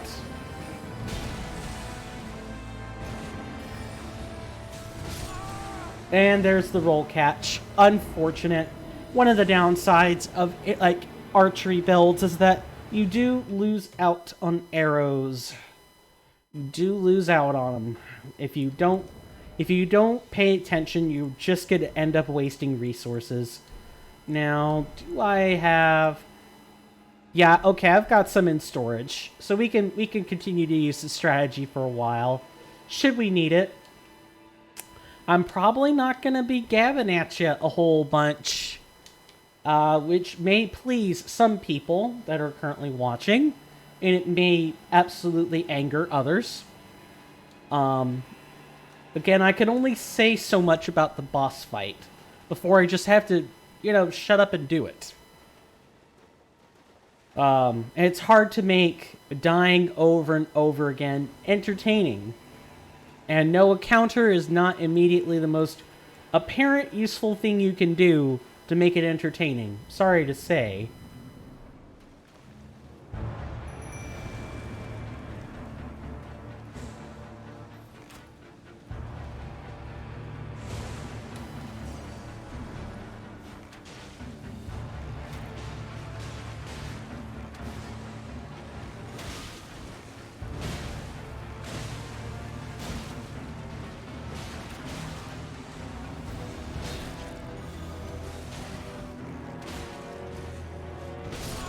Yeah, he can pivot. He can pivot. Okay, so it takes around 9 for the poison to start. I don't believe we have anything, though, that can actually help us. We don't have a spell that will... Like, we have, like, Madness, which now would be a great time to pull this up, because this will be the first time I've actually demonstrated it. Let's say you're having trouble with a boss, and you'd like to know, am I doing something wrong? Well, with normal Elden Ring, you can look at the wiki, and that's pretty accurate. But with Elden Ring Reforged, so many bosses have gotten a resistance or immunity tweak that the best thing to do is to actually go to the ERR documents, the various documents that Curtifer or others have prepared. The one that we want is ERRB, which brings up the boss resistances and immunities, which if we go and open this, and we go to the boss page, we're going to find Leonin Misbegotten, row 54. We're going to first look at defense, which has a value of 15, and a poise of 75, which makes sense. It's hard to break this guy's stance. As we can see, Pierce is even... there are no strengths or weaknesses considered when Pierce damage is involved. It's slightly weak to slashing at 1.1. For elemental damage types, we have magic, fire, lightning, or holy, and out of them, fire is where it's weak. Okay, good to know. We can equip a second arrow to make use of this. Additionally, out of statuses, the thing that it pretty much the only thing that it has any kind of resistance to is Deathblight, and we don't have access to those kinds of spells yet. Those are mainly sorceries that inflict Deathblight. So, we have our pick of Poison, Scarlet Rot, Blood Loss, Sleep, Madness, or Frostbite. All of them do exactly the same. All of them require 240 points of application in order to be effective. And we have access to Poison and Bleed right now. So, not to mention Fire, which it already is kind of weak to. So actually, now that we've reviewed our boss documents, we could say, oh, well, in that case, we could switch out Rejection for, say, Flame Sling. We're not going to be able to use Dragon Fire. Let's forget about that. But Catch Flame would be useful. Additionally, this means that instead of the Fortune of the Wizard, we should use the Fortune of the Warlock. In order to deal with the boss's statuses. Now, since we know that it is also weak to fire and has a respectable bleed resistance, but it's not insurmountable, we can apply poison, then switch to using fire arrows, or we can use flame sling once we've applied a status, since Warlock likes to have applied statuses before... What the heck? It likes to have applied statuses before we cast any incantations. So... And we're not going to even really touch our sorceries. So we may as well not have the Glintstone Staff. Most of the things we would want this for, we're not going to be able to use. So we might as well just remove it and make sure that we're going to have to understand that we're going to have to cycle some stuff to make good use of our spells. Maybe we can remove some spells we're not interested in using so we don't have to cycle through dead weight spells. That is one of the downsides of going for this type of build, is that if you're like me and you like hoarding spells, you're going to be in for dire straits when it's time to clean up the spell list. Let's do this again. That's all there is to it.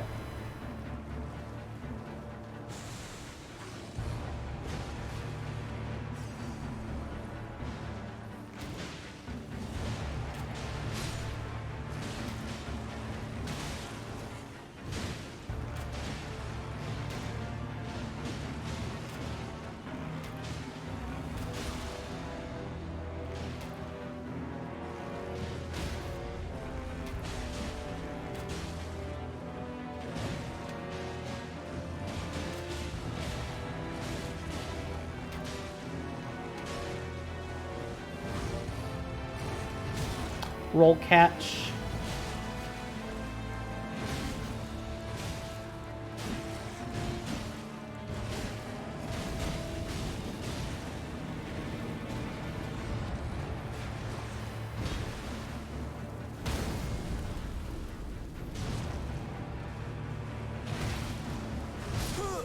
Really? I guess either my B input got eaten or I just didn't press it in time. One of the things about Elden Ring Reforged is that Kurnifer made a lot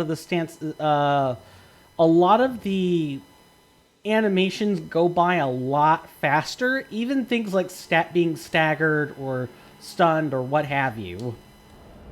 We don't really have... Also, poison did not trigger the Warlock benefits. Does it have to specifically be... does it have to specifically be a status covered by the effect?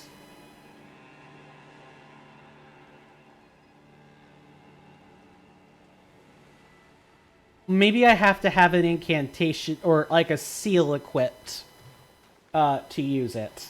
And because I didn't have a seal equipped, I couldn't. Let's change that. Not that it'll help, since, you know, you have to actually inflict the status with the spell. And one of the other things is our generators are up-close spells. They're not... With Bestial Sling being like a very short-range spell, we might be able to regenerate our FP with that. If the boss would stop moving.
Oh, that locking up on a fight is not good.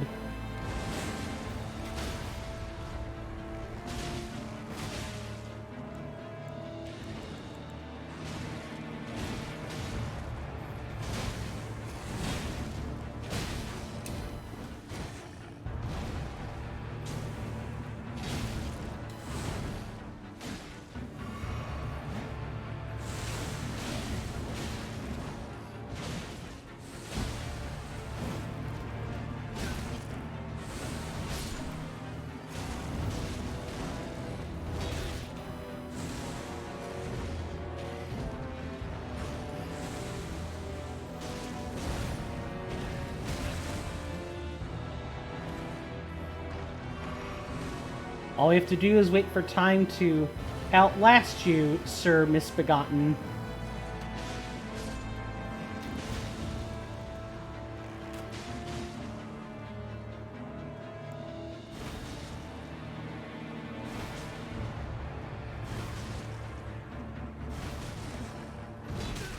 Really?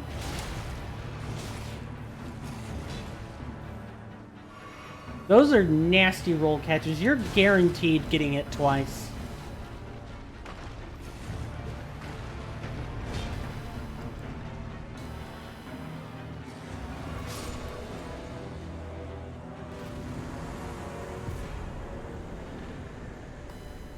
See, we were having problems using sorceries, which, granted, that is my preferred method of killing. That doesn't always work. Sometimes you need to change up your playstyle, which, if we were really locked into Wizard, like that was something we guaranteed wanted to do, we weren't interested in anything else, we'd have a real problem with this boss. We could not do it off the scant power we have. That would be a really insurmountable challenge. Or nigh insurmountable. You'd have to get really good. Granted. Granted. You can always do anything if you practice hard enough at it. With maybe some notable exceptions. Leon and Misbegotten probably would have tested my patience a lot. But it is over. We can now equip our stuff back the way we want it.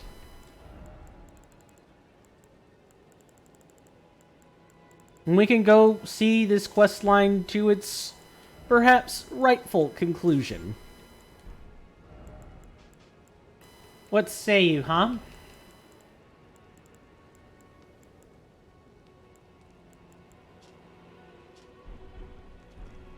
Thanks to the boss resistance document, we weren't beating our head on the wall forever.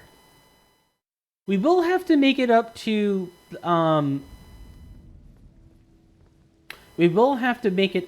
Edgar again, though. But that should be a non-issue.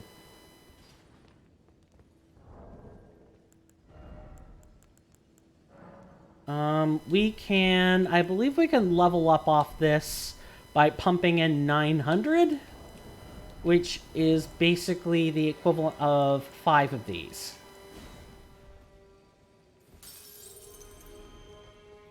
Might as well, right? We don't want to let our spoils of battle go to waste. All of our casting scores are now caught up. So what's next on our list? Well, we continue pumping into these scores until we get around 24. Once we get 24 in each one, we'll stop, put more points in Vigor, Mind, Endurance, and Dexterity. A few points. At least until Dexterity is 15, and each of these are like 18. Then from there, we'll continue pumping mental scores. Intelligence, Faith, and Art. Mental scores is such a D&D trope thing. My apologies. Until we increase our casting scores again. At least I didn't call them PCMs. Primary casting modifier. I run a tabletop every couple of Saturdays, and I run a mythic level campaign with custom content. So one of the things I like to do to skirt Pathfinder 1E's designs is instead of locking people in to a casting modifier, or a specific kind of modifier, I say, well, what's the PCM? What is the primary casting modifier? For wizards, it is intelligence. But if you've taken a feat, or you've taken a class choice that changes which kind of casting stat you're using, like wisdom or charisma, then you know, if a ability says it works off the primary casting modifier, it'll now work off of your, new modifier, whether it's wisdom, charisma, or even constitution. There are feats that let you just adjust it to whichever stat you want to use. Although they are, like, definitely third-party material and not anything Paizo has ever minted. I'll let you know that now. I try to keep primary casting modifiers or, like, primary modifiers in mind in some way. That's one of the ways I like to think I have left my mark on my player base. That I'm not so rigid that I'm like, ooh, wizards are supposed to be studied. Let's use intelligence. Like, yeah, makes sense. But, I mean, if specific archetypes say, no, let's use this modifier instead, they're kind of subpar if your feet still run off of what the original primary casting modifier is supposed to be. Granted, you're supposed to take those sorts of things at cost if you're trying to make a secondary or tertiary, normally, casting modifier work like that. I think that's kind of boring, stiff, stilted design. I believe we're still using Fortune of the Warlock, which that's fine, I guess. Though I should probably ask how everyone's doing right now. Hopefully all right.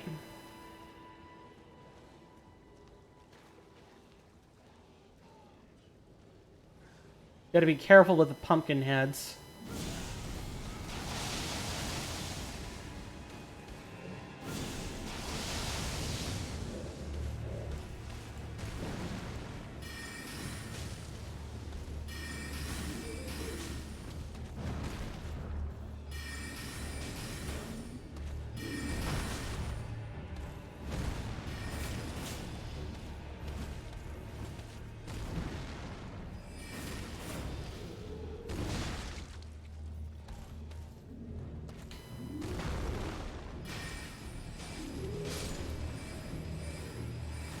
Nice.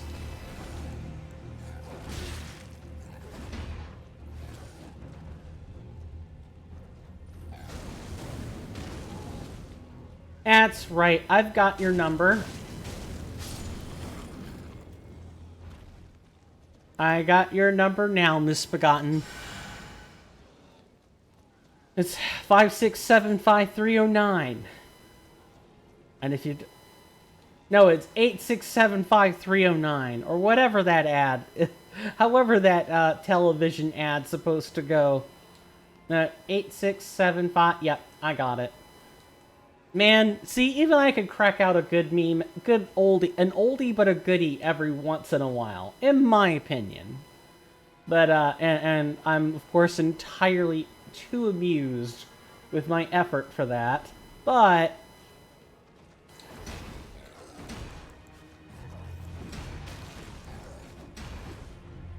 Man, you're throwing quite the tantrum there.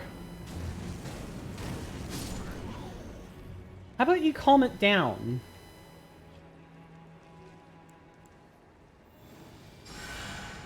We don't have a ready way to inflict madness. Like, honestly, the Flame of Frenzy is more as a roll-catching tool than anything else. And it's not even that good at... Like, I still kind of have to use sorceries to pull things back.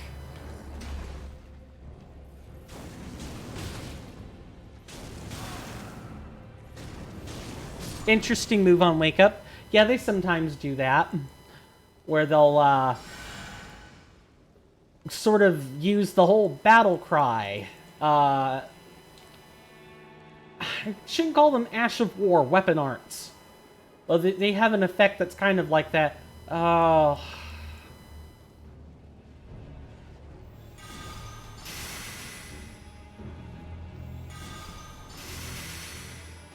Okay.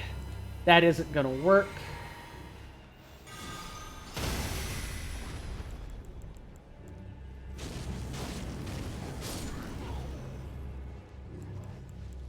But the Litany of Proper Death can be a surprising tool.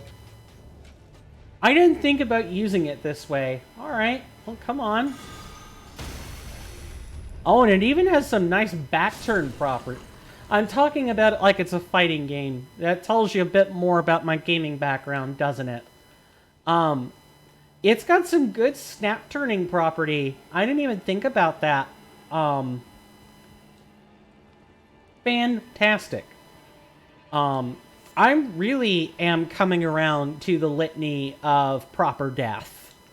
Like I said, it was slow and laughable for what it was trying to do in vanilla. It is mwah, chef's kiss. It is chef's kiss this time round. Kernifer has done a good job with this spell. Mainly by buffing scaling, which is really all that had to happen. Making it cast faster was just a bonus.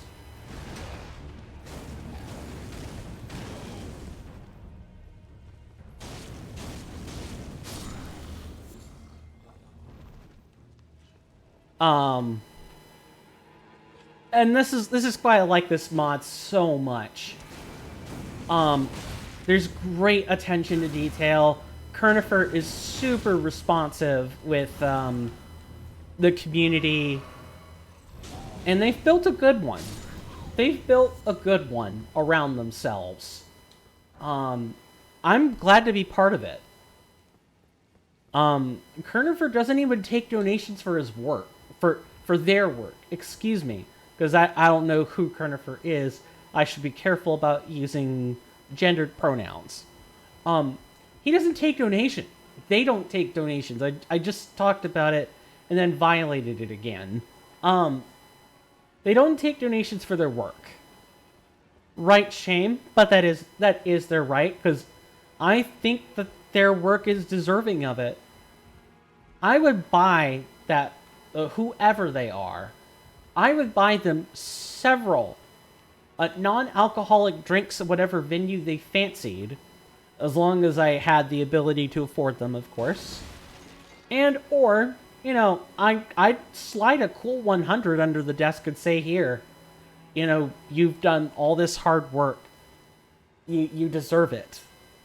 You know, maybe if you're worried about, oh, I don't want to make money off of FromSoft's IP, which is their right, then they can take it as a gift and not think twice.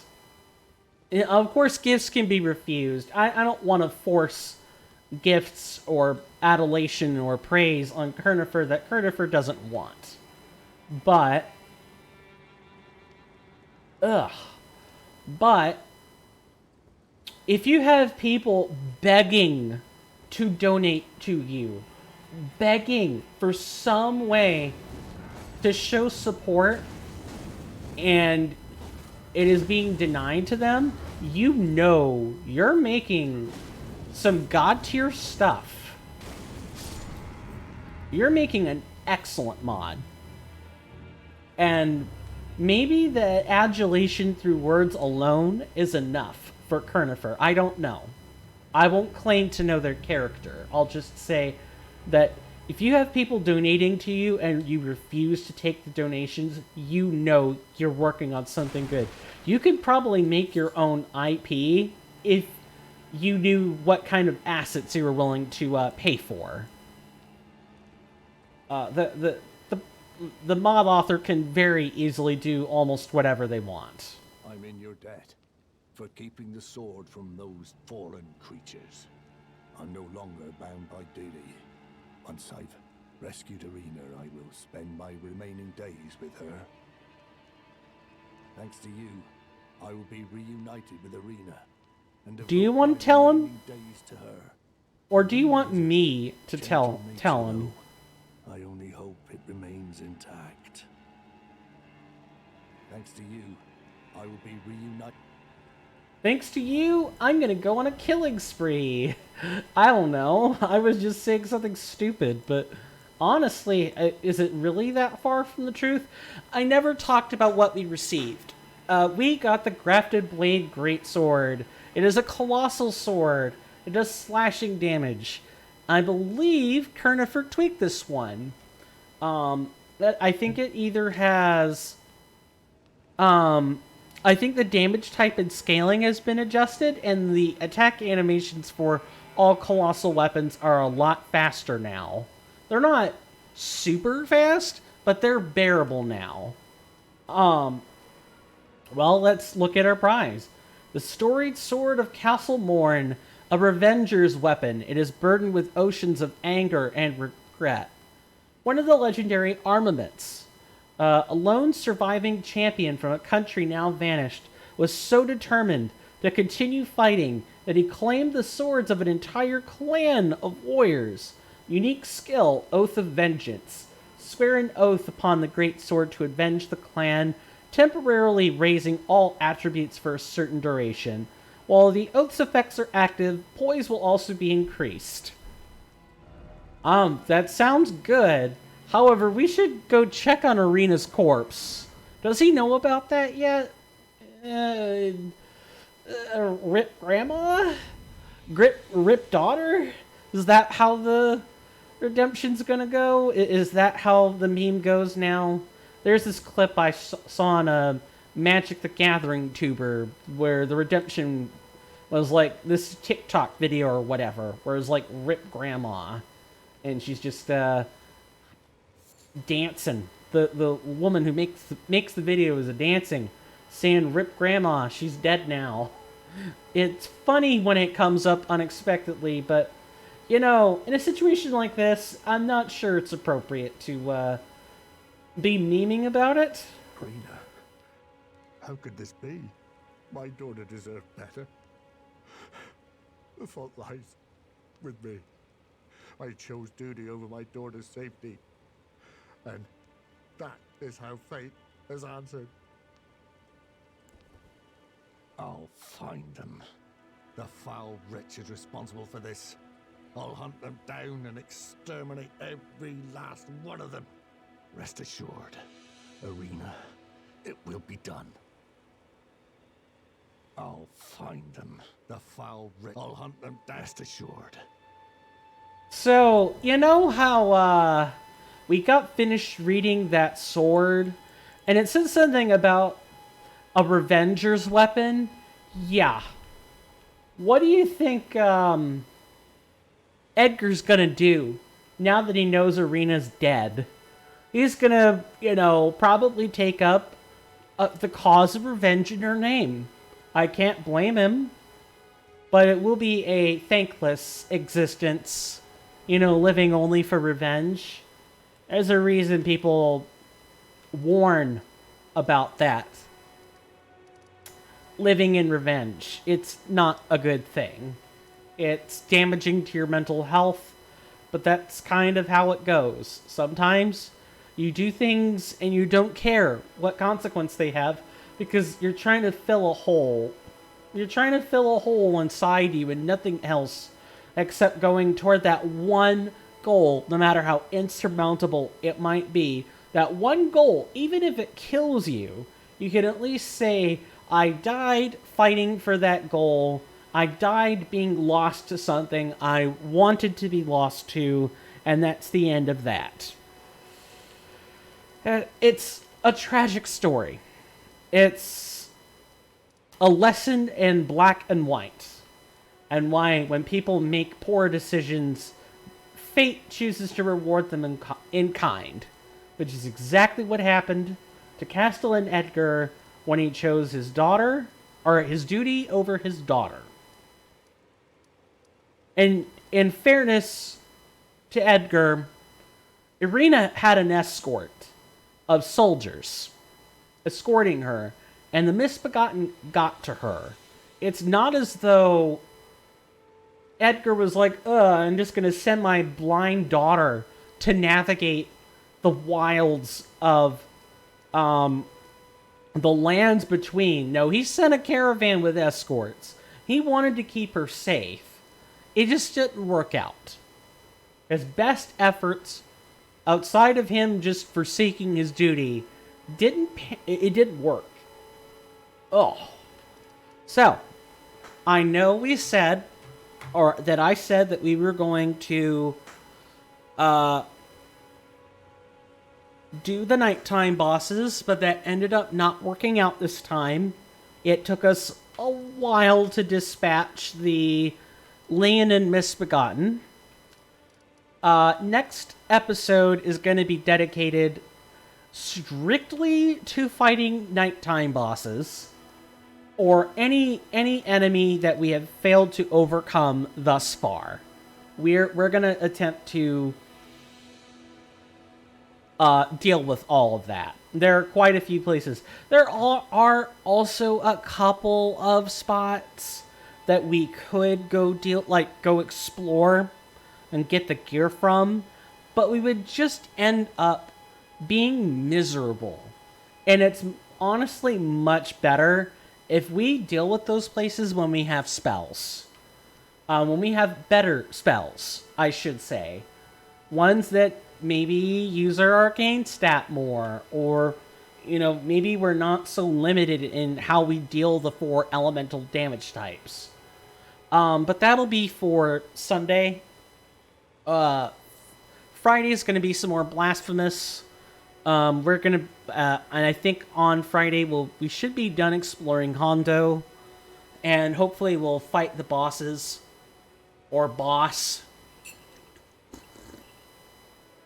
that should sit below Hondo. We already know it was buried on top of something, so surely a boss must be lying there. But that is for Friday, not today. Plan is pretty much focus on all nighttime bosses the next time we play Elden Ring. We're gonna go find someone to host. Let's see.